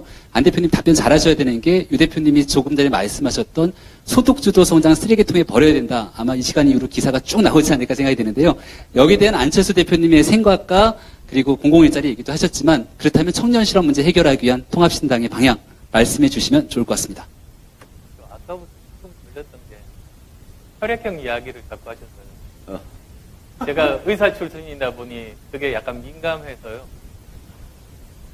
그 혈액형이 달라도 수혈 가능합니다. O형은 A형이나 B형에 수혈할 수 있거든요. 그런데 정치권에서 자꾸 저 잘못된 의학 상식을 전 국민에게 주시는 것 같아서, 그래서도 저는 혈액형이 유사하고 만약에 다르다고 해도 수혈 가능한 혈액형이 두 당이다. 그렇게 말씀드릴게요. 참고로 안철수 대표님의 혈액형이 A, B형이시죠? 예. 모든 혈액형을 다 받을 수 있는 혈액형이어서 유 대표님의 혈액형을 받을 수 있다라는 얘기인 것 같습니다. 예, 이제 원래 이제 질문으로 돌아가면 사실 직업을 창출할 수 있는 건 혁신성장입니다. 지금 현재 정부에서 공무원 일자리 늘리기부터 먼저 하지 않습니까? 그러다 보니까 이제 공무원 몇만 명 뽑는다고 하니까 이제 공시생이 계속 늘어나서 이제는 100만 명에 육박한다고 합니다. 근데 생각해 보십시오. 정부에서 해야 될 일이 공시생 100만 명 만드는 일이 아닙니다. 상업자 100만 명 나올 수 있도록 하는 게 정책이 제대로 가는 것 아니겠습니까? 그래서 지금 벌써 공시생 수가 늘어난다는 거, 이건 정부에서 지금 정책 방향이 잘못 가고 있다. 저 지표라고 생각합니다. 오히려 얼마나 많은 사람들이 창업에 도전하는가 그 지표로 이제 일자리 창출과 관련해서 저는 고민하셨으면 좋겠습니다. 그러면 어떻게 하면 이렇게 뭐 창업을 예를 들자면 도전할 수 있는가? 저는 지금 우리나라 청년들이 도전에 망설이고 계속 안전한 공시생으로만 이렇게 가는 이유가 두 가지가 지금 안 돼 있어서 그렇다고 봅니다. 우선은 첫 번째로는 경쟁이 공정하지가 못하지 않습니까? 그러니까 돈 있고 빽 있으면 그냥 쉽게 직업을 얻는 이런 구조. 아무리 실력이 있어도 그냥 실패하는 그런 구조. 그래서 불공정한 경쟁 구조 때문에 청년들이 이렇게 섣불리 도전하지 않는다고 봅니다. 두 번째로는 사회적인 안전망입니다. 특히 이제 창업 같은 경우 이렇게 도전하면 성공보다 실패 확률이 훨씬 높습니다. 실리콘밸리도 실제로 성공하는 건 그렇게 높지가 않습니다. 그런데 그러다 보면 보통 사람으로서 그렇게 실패 확률이 높은데 어떻게 도전을 하겠습니까? 그래서 꼭 필요한 게 사회적인 안전망입니다. 한번 도전해서 실패해도 다시 재도전할 수 있는 기반이 있을 때 그때 사람들은 용기를 가지고 도전할 수 있는 법이거든요. 그래서 그 두 가지가 핵심입니다. 공정한 경쟁이 가능한 산업구조, 그 다음에 사회적인 안전망. 이 두 가지가 부족하다 보니까 청년들이 자꾸 도전하지 않고 공시생만 계속 늘어가는 겁니다. 따라서 정부는 지금 공무원 늘리기로 정책을 할 것이 아니라 어떻게 하면 우리 사회에서 제대로 실력만 가지고 성공할 수 있도록 공정한 경쟁이 가능한 구조를 만드는가. 그 다음에 또 한 번 실패하더라도 다시 재도전 기회를 받을 수 있는 그런 사회적인 안전망을 만들어주는가. 그 두 가지가 저는 핵심이라고 봅니다. 이쪽 일에 정말 아까도 말씀드렸습니다만 정부는 기본으로 돌아가자. 그걸 명심하시기 바랍니다. 네, 청년 일자리 창출을 위한 창업 생태계 강화까지 말씀을 주셨습니다. 다음 이제 돌아가서 네 번째 주제가 될 것 같은데요. 유승민 대표님 준비됐으면. 아까 던진 거 자꾸 나올 것 같은데. 네? 뭐가 남았어요? 지금까지 교육하고? 지금까지 한 번도 안 겹쳤어요. 한 번도 안 겹쳐서. 한 번만 더 던져주시죠. 최저임금 문제를 얘기하고 싶더라도 한 번만 더 던지면 우리 유 대표님이 현 정부 정책에 곱게 던질게요. 교육개혁. 교육개혁이 나왔습니다. 네. 교육개혁이 사실은 굉장히 중요한 화두로 떠오르고 있는 게요. 최근에 정부에서 이 김상곤 교육부총리의 정책을 놓고서는 많은 언론들에서도 여러 가지 의견들을 제시하고 있습니다. 여기에 대한 여러분들은 사실은 유아교육부터 초등학교 교육부터 모든 것들이 관심이 있겠지만 특히나 가장 현장에 있는 여러 정책 중에 관심이 많은 분야라고 보는데요. 손을 크게 들고 질문을 해주시면 죄송합니다. 먼저 손에 드신 분께 우리 줄무늬 니트를 입으신 분이 제일 손을 먼저 드셨는데요. 질문 기회를 드리도록 하겠습니다. 네, 안철수 대표님에 대한 질문이 좀 안 나오고 있는데 잘 질문해 주시죠. 네, 그럼 안철수 대표님에게 질문 드리겠습니다. 네. 바른정당 청년정치학교 수강하고 있는 양동규라고 합니다. 저는 교육에 대해서 국가의 근본은 교육인데 일단 교육은 백년지대계라고 하잖아요. 지금까지 교육은 정권에 따라서 왔다 갔다 해서 그런 백년지대계를 이루지 못했다고 생각을 합니다. 이러한 방식에 대해서 어떻게 극복할 수 있을지 의견을 물어보고 싶습니다. 예, 말씀대로입니다. 사실 교육이 제대로 개혁되어야 된다는 건 필수 아닙니까? 저는 국가의 가장 기본 중에 기본이 교육이고 국가가 위기 상황에 있을 때야말로 교육을 근본적으로 개혁해야 국가의 미래가 있다. 그런 생각을 하고 있습니다. 그런데 지금 현재 정부는 아주 단순하게 그냥 대학 입시 조금 바꾸고 다사고 없애면 교육개혁이라고 착각하고 있습니다. 그게 근본적인 교육개혁이 아니거든요. 자, 그러면 근본적인 교육개혁 방향에 대해서야 제가 드릴 말씀은 많습니다만 지금 질문은 어떻게 하면 아주 제대로 된 그 장기간에 걸친 그런 개혁이 가능하겠냐는 거 아니겠습니까? 지금 대통령이 5년 단임입니다. 그러니까 아무리 개혁을 해도 그 다음 대통령이 마음을 바꾸면 또 바뀝니다. 심지어 한 대통령 내에서도 장관이 바뀔 때마다 계속 바뀝니다. 그래서 저는 이 분야야말로 사회적인 합의가 필요하다는 말씀드리고 싶습니다. 지난번 대선 때도 제가 말씀드렸습니다만 국가교육위원회를 우선 만들어야 됩니다. 여기는 모든 이해관계자들, 교육자들, 그리고 학부모 대표들, 그리고 또 학생 대표들, 전문가들, 관료들, 그리고 또 또 여야 정치권까지 다 모이는 것을 만드는 겁니다. 그리고 여기서 10년간 장기 계획을 합의를 하는 구조를 만들면 됩니다. 그리고 이것을 매년 열게 됩니다. 그럼 어떻게 되는가? 이제 올해 그것을 만들면 향후 10년간 계획입니다. 내년에 향후 10년간이면 이제 1년 지나고 9년은 합의된 상태에서 그 다음 1년이 또 연속성 있게 합의가 됩니다. 그렇게 되면 여야 정치권이 다 이렇게 모여서 하는 것이니만큼 정권이 바뀌더라도 그 약속은 꼭 지키기로 서로 또 사회적인 합의를 하는 겁니다. 거기서 제일 중요한 것이 대통령이 자기 권한을 내놔야 됩니다. 자기 생각과 다르더라도 자기 권한을 내려놓고 거기 국가교육위원회에서 합의한 내용을 그대로 이렇게 충실히 받아들이겠다. 그렇게 약속을 하고 시행을 한다면 저는 이 장기적인 그런 그 개혁도 많은 사람들의 그 합의하에서 영속성 있게 진행될 수 있고, 이게 만약에 잘 되면 이 분야를 교육개혁뿐만 아니라 국가 장기 계획이 필요한, 예를 들면 지금 원전 때문에 많이 문제가 되고 있습니다만 에너지 수급 계획이라든지, 또는 사실 저는 식량 장기 수급 계획에도 관심이 많습니다. 그런 식량 장기 수급 계획이라든지 그런 쪽으로 저는 확대하면서 사회적인 협약이 가능한 나라를 만드는 것이 국가 100년지 재개를 위해서 옳다는 입장입니다. 네, 박수 주시고요. 유승민 대표님의 교육 개혁에 대한 생각도 들어보겠습니다. 그 머릿속에 이 권력을 잡은 사람들이 머릿속에 엉뚱한 생각이 들어있으면 꼭 이상한 정책이 나와요.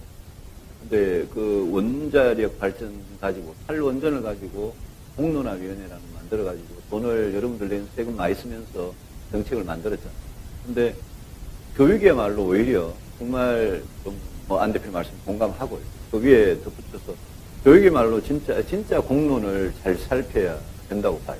우리 헌법에 정신에 따르면 진짜 모든 국민이 부모의 어떤 경제력이나 사회적인 지위에 관계없이 우리 자식들이 전부 다 좋은 교육을 평등하게 받을 수 있는 그 권리를 가져야 되거든요. 그래야 여러분들이 뭐 최근에 뭐 양극화 불평등 때문에 제일 걱정하는 기회의 사다리가 없다, 희망의 사다리가 없다는 게 그 대부분이 사실은 교육 때문에 그렇거든요. 그래서 이 부분에 있어서 저는 늘 이렇게 생각합니다. 우리나라만큼 뭐 영어 하나, 엉터리 영어 배우려고 어릴 때부터 대학교 졸업할 때까지 이렇게 많은 돈을 쓰는 나라가 세상에 없어요. 그 여러분의 부모들은 여러분들 무슨 뭐 토익, 토플 한다고 뭐 학원에 나가고 무슨 아니 뭐 유학 가는 사람은 GRE, GMAT 한다고 그러고 영어 교육 하는데 이렇게 비효율적으로 하는 나라가 없어요. 그거 다 그냥 학원에 사교육에 보내야 되는 이 문제를 하는데 이 정부 거꾸로 갔잖아요. 그죠? 어린이집 유치원 초등학교 1, 2학년 영어 교육을 아예 못하게 금지하려고 그러다가 지금 학부모들한테 혼이 나가지고 왔다 갔다 했잖아요. 이런 거는 오히려 어떻게 하면 우리가 공교육 내지는 다수 국민들, 중산층 서민들이 보통 이용하는 그게 학교고요. 어린이집이고 유치원이에요. 여기에서 대학이고요. 여기에서 어떻게 좋은 교육을 돈 많이 들이지 않고 언제든지 본인이 원하면 거기에 접근할 기회를 가질 거냐. 저는 거기에만 그냥 정부가 신경 쓰면 된다고 저는 생각을 해요. 그래서 저는 이 어린이집부터 저 대학원까지 그걸 뭐 편제를 어떻게 바꾸고 뭐 그런 것도 생각해 볼 수 있지만 그 이전에 제일 본질적인 게 우리나라 모든 국민들이 학교 다니는 모든 학생들이 내가 원하는 교육은 그 안에서 이 제도화된 그 시설들 안에서 받을 수 있도록 해주는 게 저는 제일 목표라고 생각을 합니다. 그렇게 하면 많은 국민들 불만이 없어질 것 같아요. 자사고 외고 문제, 저는 뭐 자사고 외고 폐지하자는 입장입니다만 자사고 외고 문제도 그게 폐지가 목적이 아니라 그걸 왜 그렇게 하느냐 하면 자사고 외고에다가 중학교 때 공부 조금 잘한다는 학생들은 그냥 거기 다 그냥 딱설해가지고 독점을 하잖아요. 그래 놓고 나머지 대부분의 80%, 90%에 해당하는 우리 자녀들이 일반고에 진학한 자녀들이 앉아가지고 그게 무슨 학교입니까? 그게 무슨 교실이에요? 그런 식으로 교육하는 거를 왜 거기에 방치하냐 이거죠. 그게 문제거든요. 그래서 우리가 흔히 말로는 공교육을 살리자라는 말을 굉장히 쉽게 하지만 공교육을 진짜 살리려면 공교육 밖에서 이루어지고 있는 그 일들이 그 비싼 사교육비가 아니라 공교육 안으로. 근데 학교에 예컨대 원어민 강사 같은 사람들은 갈수록 줄어들어요. 그거 완전히 거꾸로 가는 정책이거든요. 이 정부가 교육에 있어서 거꾸로 가는 이유는 그 집권한 세력들의 운동권 세력들이 뇌 속에 뭐가 잘못 들어있기 때문에. 아니, 지금 대통령을 보좌하는, 청와대에서 보좌하는 그 전대협 출신, 운동권 출신들 그 사람들 머릿속에 교육이고 과학기술이고 경제고 잘못된 생각이 주입이 됐고 그 생각이 30년대 전, 40년 전 생각들이 그게 굉장히 시대착오적인 생각으로 하기 때문에 저희들 통합신당이 제가 의미가 있다는 게 이게 그냥 단순히 합쳐가지고 기호 하나 없어지고 선거에서 유리하다 이런 저는 의미가 아니라고 생각해요. 우리 모든 국민들이 현장에서 느끼는 그 문제에 대해서 정말 제대로 된 해법을 제시할 수 있는 정당, 그게 저희들 목표입니다. 예, 그걸 하기 위해서 저희들 정책이 정치라는 말이 있는데요. 저희들 정책에 있어서 누구보다도 정책을 중요하게 생각하고 그 정책 중에 여러분들한테 매일매일 가장 영향을 미치는 그 정책에 있어서 저희들이 원칙을 가지고 대안을 제시하는 그걸 가지고 정부를 비판하고 현명할 거는 현명하고 비판할 거 끝까지 비판하는 그런 정당이 되고 싶은 거죠. 네, 박수 주시죠. 제가 아이가 셋인데요. 이번에 유치원 학부모가 됐습니다. 그래서 지금 교육에 누구보다 관심이 많은데 두 대표님이 하신 말씀 듣고 신당이 가져가는 교육정책 열심히 지켜보도록 하겠습니다. 지금 이제 2개가 남았는데 이거 아무리 돌리면은 똑같은 게 나올 수 있는 것 같아서 제가 그냥 남은 주제를 설명드리고 질문하는 게 시간대가 맞지 않을까 싶은데요. 네, 먼저 두 가지. 이게 디지털 주사이면 이미 한번 선택된 건 없어지고 남은 걸로 맞습니다. 이렇게 덮이거든요. 그걸 준비를 해야 통합신당에서 행사하실 때는 그런 좀 인공지능을 활용하시면 좋을 것 같다는 생각이 들고요. 남은 주제 2가지 중에 한 가지를 제가 말씀을 드리겠습니다. 요즘 가장 뜨겁고 핫한 주제이기도 한데요. 바로 앞서 얘기했던 가상화폐에 관한 주제입니다. 말씀하신 것처럼 일부는 암호화폐라고 얘기하기도 하고 가상화폐 얘기를 하기도 하는데 젊은 청년들이 지금 이거로 화가 잔뜩 나 있는 상황이기도 하거든요. 어제 방송사에서는 긴급 토론까지 개최하게 했는데 여기에 대한 청년분들의 과격하고 거침없는 질문 기대하고요.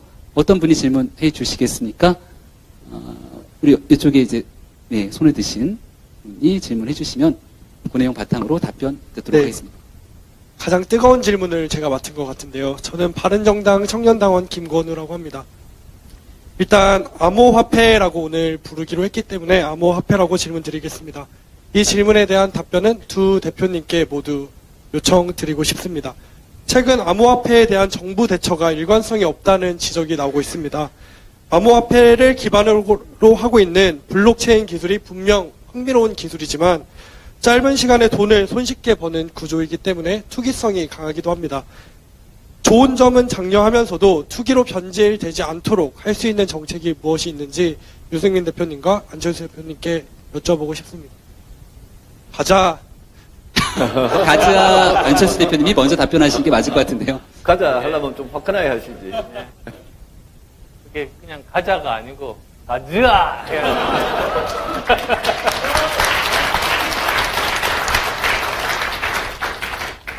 우선 지금 이제 정부의 혼선은 저는 2가지 이유라고 봅니다. 우선 첫 번째는 가장 근본적으로 지금 경제 컨트롤 타워가 분명하지가 않습니다. 정부 구조상으로 분명히 있기는 한데 이게 보면 김동연 경제부총리가 컨트롤 타워 역할을 하지 못하는 경우를 꽤 많이 봤습니다. 김동연 패싱이라고도 부르는 경우가 많았죠. 그래서 지금 보면 여러 가지 경제 정책에 대해서 컨트롤 타워가 분명하지 않은 혼선이 지금까지도 지속되고 있고 특히 이번에 그 암호화폐 관련해서 그게 결국은 폭발하고 말았다. 저는 그렇게 보고 있습니다. 그 다음 또 2번째로는 현재 지금 디지털 시대입니다. 그런데 아날로그 세대가 이 디지털 시대의 모든 결정권을 다 가지고 있습니다. 그것 간의 충돌입니다. 기술에 대한 내용이나 트렌드를 잘 모르면서 그냥 과거의 산업화 시대 그 상식으로만 본인이 알고 있는 그 범위 내에서 여러 가지 조치들을 하려고 하다 보니 나오는 또 충돌입니다. 이제 그 두 가지가 이번에 많은 문제들을 일으켰습니다만, 그 원칙적으로 보면 저는 사실 오늘 아침에도 그 일종의 3원칙, 정부에서 이제 앞으로 특히 암호화폐 관련해서 정책을 할 때 꼭 염두에 둬야 될 3가지 정도를 상식적인 수준에서 말씀을 드렸습니다. 우선 첫 번째는 그렇게 폐쇄와 같은 극단적인 조치, 그렇게 하면은 안 됩니다. 이게 만약에 6개월이나 1년 전 같으면 아마도 좀 달랐겠습니다만, 이미 굉장히 많은 300만 명이 지금 그 재산을 거기에 투자를 하고 있고, 그리고 하루에 거래가 거의 6조 정도라는 통계도 있었습니다만, 이런 것을 그냥 이렇게 폐쇄한다, 이렇게 말로 던질 수 있는 상황은 아닌 겁니다. 그 다음에 또 두 번째로는 이 부분들에 대해서 오히려 정부에서 해야 되는 그 방향은 투명화하고, 그리고 여러 가지 문제가 될 수 있는 부분들을 미리미리 거기에 필요한 규제들을 만들면서 연착륙할 수 있게 양성화하는 방향으로 해야 됩니다. 만약에 이것을 완전히 폐쇄를 한다고 해도 이것은 블랙마켓, 그런 암시장으로 넘어가고 다른 P2P라든지 또는 외국 거래소와 거래를 할 수가 있으니까 이게 근절이 안 되는 그런 상황 아닙니까? 그 다음 또 이제 세 번째로는 이제 기술적인 문제긴 합니다만, 이 블록체인 기술과 암호화폐가 사실은 완전히 분리가 안 됩니다. 이들은 분리할 수 없는 이유가 처음 태생 때부터 사실은 이런 그 디지털 장부들을 여러 컴퓨터, 자기의 컴퓨터 자산을, 자원을 이제 거기에다가 내놓고 대신에 자기가 그 장부를 하나 가지는 그런 형태입니다. 그리고 거기에서 필요한 어떤 보상을 위해서 이런 그 암호화폐가 도입이 된 겁니다. 따라서 이걸 완전히 분리할 수는 없습니다. 완전히 만약에 분리할 수 있다면 일종의 폐쇄 시스템에서는 가능합니다. 근데 그렇게 되면 영향력이 없는 것이, 인터넷 시대에도 인트라넷이라는 개념이 있었습니다. 즉 인터넷에 그런, 이게 이렇게 가면 안 되는데, TCP/IP 같은 표준 프로토콜들이 있는데요. 그런 것들은 다 하지만 한 회사 내에서만 썼습니다. 그걸 이제 인트라넷이라고 했습니다. 그건 근데 굉장히 제한적이었어요. 그게 활용도도 많지 않고 세상을 바꿀 수는 없는 거거든요. 인터넷이 세상을 바꿉니다. 이런 그 커넥티비티가 세상을 바꾸는 것이죠. 따라서 이번 이제 암호화폐 관련해서 블록체인 기술도 물론 이렇게 둘을 분리해서 한 폐쇄 시스템을 만들 수는 있습니다만, 그게 세상을 바꾸는 힘은 극히 제한적입니다. 따라서 이렇게 전 세계 그 오픈 시스템 하에서 이것을 하려고 할 때는 이걸 완전히 분리해서 접근한다는 것도 그 기본적으로 잘못된 접근 방식이다. 그래서 이제 앞으로 우리에게 주어진 그 숙제가 어떻게 하면 이 산업적인 측면들을 우리가 적극적으로 도입하고 우리나라가 지금 그런 블록체인 기술의 메카가 될 수 있게 하면서 동시에 이 부작용들을 최소화시키는 것입니다. 이제 그 과제가 정부에 남은 겁니다. 대표님, 네. 유 대표님 말씀하신 부분도 좀 남겨놔야 될 것 같아요. 제가 뭐 무식해서 잘 모르는 건 우리 안 대표님 말씀 다 하셨고요. 저는 이렇게 생각합니다. 법무부 장관이 거래소 폐쇄를 이야기한 거는, 청와대가 법무부 장관을, 법무부를 주무부처로 만들었는데, 세상에 시장에서 거래가 일어나고 있는 거기에 대해서 그걸 법무부를 주무부처로 만든다는 발상부터 정말 이거는 시대착오적인 발상이고, 법무부 장관이 거래소 폐쇄를 이야기했을 때 청와대 입장이 그랬는데, 이거 잘못됐나 보다 이래가지고 7시간 만에 고치려면 청와대가 대통령이 사과를 하셨어야 돼요. 대통령이 사과 안 하고 법무부 장관이 혼자 저지른 어처구니 없는 일이라면 법무부 장관이 당장 해임을 해야 돼요. 그리고 이 주무부처는 이거는 이게 기술이 뭐든 간에 암호화폐든 가상화폐든 이 문제는 지금 이미 시장에서 수많은 사람들이 거기에 돈을 걸고 그게 투기든 투자든 그게 뭐 투기 투자가 사실 종이 한 장 차이거든요. 투기든 투자든 그거는 이미 시장에서 거래가 수도 없이 일어나고 있는 현상이기 때문에 이건 당연히 예컨대 기획재정부나 금융위원회나 이런 경제부처가 주무부처가 돼야죠. 그런데 우리나라는 지금 부총리하고 금융위원장, 금융감감원장 이런 사람들은 뒤로 좀 이렇게 물러나서 이렇게 구경만 하고 있고 여기에 대해서 아무것도 모르고 시장의 원리도 모르고 기술적인 특성도 모르는 그런 분이 앉아가지고 이걸 거래소를 폐쇄하겠다 그러고 그 뭐 댓글 올라오니까 청와대는 맨날 여론에만 신경 쓰니까 갑자기 오락가락하게 된 이런 해프닝이 지금 문재인 정부의 딱 수준을 보여주는 그런 거라고 봐요. 그리고 시간도 많이 놓쳤어요, 사실. 근데 기술적인 걸 떠나서요. 저는 뭐 블록체인 기술은 당연히 그거는 뭐 암호화폐뿐만 아니고 여러 지금 산업에 계속 적용되고 있는 거니까 그 기술을 우리가 첨단화하고 우리가 그 기술에서 능력을 가지는 걸 세계 최고로 하고 이거는 뭐 당연히 좋은 거죠. 좋은 일인데 이 화폐를 가지고 여기에 배팅을 하고 여기에 차익을 실현을 하고 하는 거는 이미 일어나고 있는 일이기 때문에 이거는 그 본질이 여러분들이 부동산을 하든 주식을 하든 채권을 하든 이거하고 본질은 저는 다를 바가 없다고 생각하고 여기에 투기적인 소요가 엄청나게 몰려가지고 누군가는 피해를 보는 이 일은 분명히 지금 발생하고 있는 거거든요. 그래서 여기에 세금을 어떻게 매길 거냐. 그 다음에 작전을 하면 오늘 뭐 금감원 직원이 하나 그랬다. 작전을 하면 어떻게 규제를 할 거냐. 특히 내부 정보를 이용한 금감원 직원이 만약 정책 발표되기 직전에 그랬으면 그거야말로 진짜 주식시장에서 엄단하고 있는 내부 정보를 이용한 내부자 거래잖아요. 그런 부분은 어떻게 할 거냐. 이런 거는 전부 다 건전하게 시장이 돌아가게 하기 위한 건전성 규제거든요. 이 규제는 저는 본질이 있기 때문에 이거는 반드시 진작 도입됐어야 되고 지금이라도 이 정부가 여기에 어떻게 규제를 하고 어떻게 세금을 매길 건지는 빨리 정해서 발표를 해야 된다고 생각합니다. 그 대책이 아직까지 안 나온 것 같아요. 그래서 그 대책을 저는 기다리고 있는 중이고 이 정부가 이 시행착오를 겪으면서 빨리 그 대책을 내놔야 돼요. 네.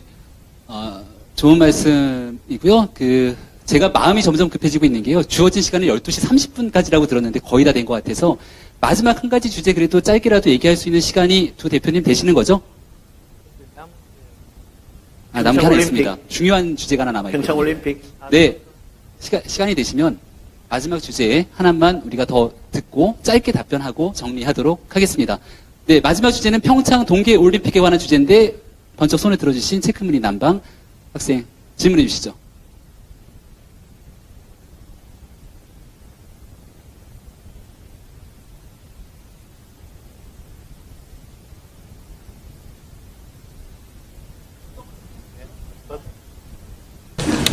네, 저는 바른정당 청년다운 분 죄송합니다. 아니 아니라 평창올림픽에서 핫한 거 한 게 있잖아요.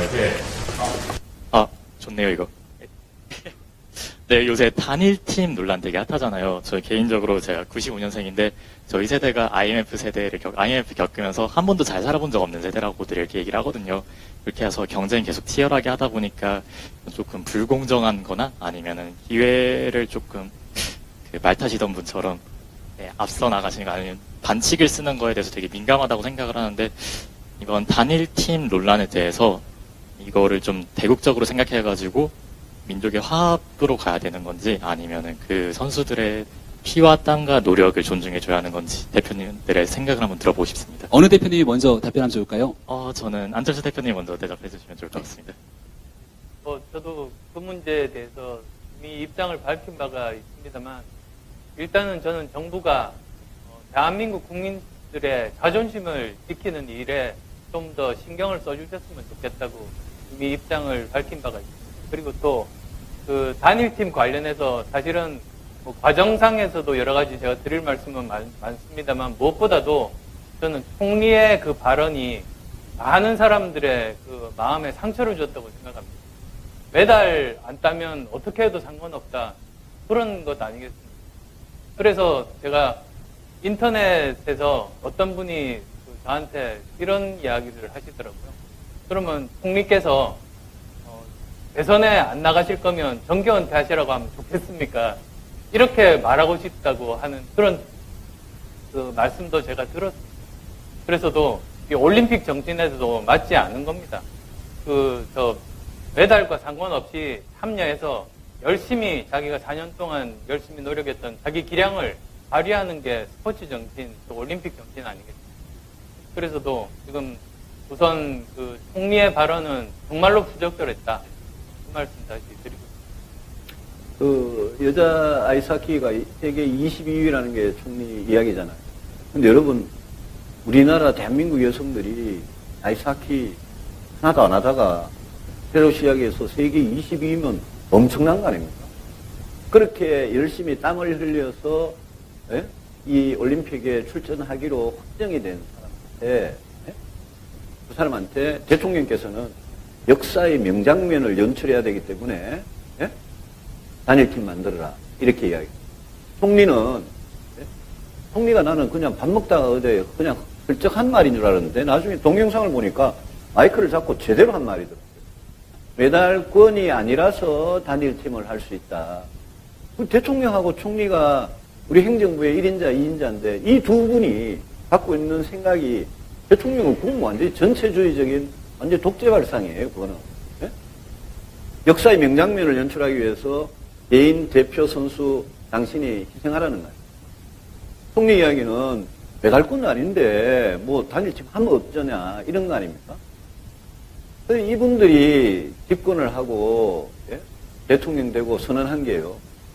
그렇잖아요. 기회는 평등하고 과정은 공정하고 결과는 정의롭다 그러고 입만 열면 정의, 공정, 평등을 외치던 분들 아닙니까? 그럼 그분들 입에서 스스로를 부정하는 이런 이야기들을 막 서슴없이 하거든요. 왜 그랬을까요? 다른 거 같으면 아마 정의, 평등, 공정을 계속 그런 척 했을 거예요. 이게 왜 그랬냐? 북한이라는 것 때문에 뭐가 덮어 쓰인 겁니다. 아니, 북한이 정의, 공정, 평등을 다 덮어버린 거예요. 저는 그렇게 봅니다. 북한한테 무슨 짓을 해서라도 아부를 하고 잘 보여야 되기 때문에 그렇게 평소에 그거 주장하던 가치들이 머릿속에서 갑자기 지워져 버린 거예요. 저는 이 문제 보고 정말 심각하다고 생각합니다. 마식령 스키장이 그게 북한 인민들의 피와 땀을 뺏어가지고 거기에서 우리가 왜 가서 연습을 하고요? 우리 관광객이 총 맞아서 돌아가신 금강산에 가서 왜 전야제를 합니까? 저는 이 북한 문제만 이렇게 나오면요, 뭐랄까요, 이렇게 사람들이 좀 이상해져요. 이 문제는 저는 정말 바로 잡아야 된다고 생각하고요. 여러분들 정상적으로 상식적으로 생각하시면 되는 겁니다. 북한의 아이스하키 여자 선수팀이 오면요, 열심히 북한 대표팀으로 열심히 하고 그 팀이 꼴찌를 하든 1등을 하든 우리 국민들은 같은 동포팀이니까 열심히 박수 쳐주고 응원해주면 되는 겁니다. 그렇잖아요? 입장식도 마찬가지잖아요. 입장식도 북한 대표팀이 오면 자기는 자기 빚 들고요. 우리는 우리 하고 한반도기 할 것 같으면 태극기하고 한반도기 같이 하면 되잖아요. 그냥 상식적으로 생각하면 될 거를 왜 굳이 억제하고 숨기고 막 강제하면 이러면서 이렇게 어색한 것입니까? 그래서 저는 여자 아이스하키 팀, 단일팀 논란을 보면서 그게 2016년 10월 24일 날 그 전에 이화여대 여러분 정유라 사건 아시죠? 정유라 사건하고 지금 뭐가 다르냐? 정유라 사건, 최순실 사건 가지고 촛불이 있고 촛불 정신이 어떻고 민주공화국이 어떻고 이러면서 정권 잡은 사람들 아닙니까? 근데 지금 1년도 안 됐는데 저런 짓 하잖아요. 통합신당이 얼마나 중요한지 여러분 잘 아시겠죠? 네, 기승전 통합신당으로 정리를 한 것으로 보고요. 드디어 시간이 거의 다 끝났기 때문에 두 분 대표님께 마무리 발언 아주 짧게 정리를 하고 저희가 다 같이 단체 포토 한번 찍는 시간까지 가면은 거의 40분이 육박할 것 같거든요. 짧게 마지막 우리 청년들과 함께하는 마무리 발언 부탁드리겠습니다. 유 대표님 하신 김에 먼저 하시고 네, 안 대표님 사실은 여러분들 이야기를 사실 많이 들으려고 하는데 저하고 안 대표 저희 둘이가 너무 많이 떠든 것 같아요. 좀 그렇긴 하네요. 이게 그래서 나중에 기회가 되면 오늘은 이제 첫날이고 아마 갑자기 연락이 가서 이렇게 오셨을 것 같아요. 네, 다음에 좀 여러분들 저희 둘의 이 화학적 결합도 정말 중요하고요. 또 여러분들끼리, 우리 당원들끼리, 또 우리 청년 당원들끼리 화학적 결합도 앞으로 굉장히 중요해집니다. 그 결합을 하기 위해서는 저희들이 뭔가 사명의식, 목표의식이 있어야 됩니다. 우리가 뭘 하기 위해서 이 일을 하느냐, 예? 우리가 왜 이 일을 하느냐에 대해서 분명한 의식, 비전, 용기를 가져야 되기 때문에 그런 점에서 앞으로 이런 대화의 기회가 더 많았으면 좋겠습니다. 우리 국민의당, 바른정당, 청년당도 오늘 와주셔서 정말 감사드리고 제 배가 고파가지고 그만했습니다. 고맙습니다. 네.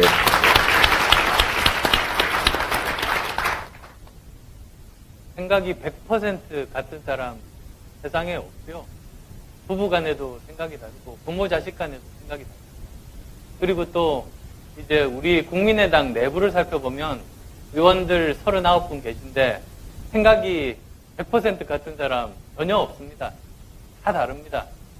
당에서 대변인이 논평을 냅니다. 그 논평 100% 다 동의는 안 됩니다. 다 생각들이 다 다릅니다. 즉 저는 지금 두 당에 굉장히 공통점이 많습니다. 그런데 또 다른 부분들도 있습니다. 그런데 다른 부분들이라는 것이 오히려 그 정당 내부의 논의나 다양성에 더 많은 힘과 시너지를 준다고 봅니다. 따라서 이런 차이점이 있으면 그걸 부각해서 서로 대립하는 것이 아니라 이 차이점들은 열심히 토의를 통해서 좁혀가려는 노력을 하는 것이 한 당 내 이런 화학적 결합에 꼭 필요한 요소다. 그런 생각을 합니다. 오늘 이 시간이 바로 그런 시간이 되기를 바랍니다. 고맙습니다. 제가 오늘 이 자리에 오면서 이 결혼 반대세 하는 분들이 있어서 오시면 어떡하나라는 걱정과 고민했는데 여기 보니까 그런 분들은 아무도 없는 것 같아요. 다행이라는 생각이 들고요. 우리 다 같이 모여서 단체 촬영하면서 자리 마무리할 건데 두 대표님이 여기 이렇게 앉아주시고 청년들이 와서 뒤에 쭉 쓰면은 아마 그림이 예쁘게 나오지 않을까 생각이 됩니다. 네, 다 와서 단체 촬영으로 오늘 안철수 유승민 대표와의 대화 마무리 지면 좋을 것 같습니다.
다 준비됐으면요, 사진 촬영 들어갈 건데, 제가 마지막 행사 사회 마무리로 구호까지 외치면서 정리하도록 하겠습니다.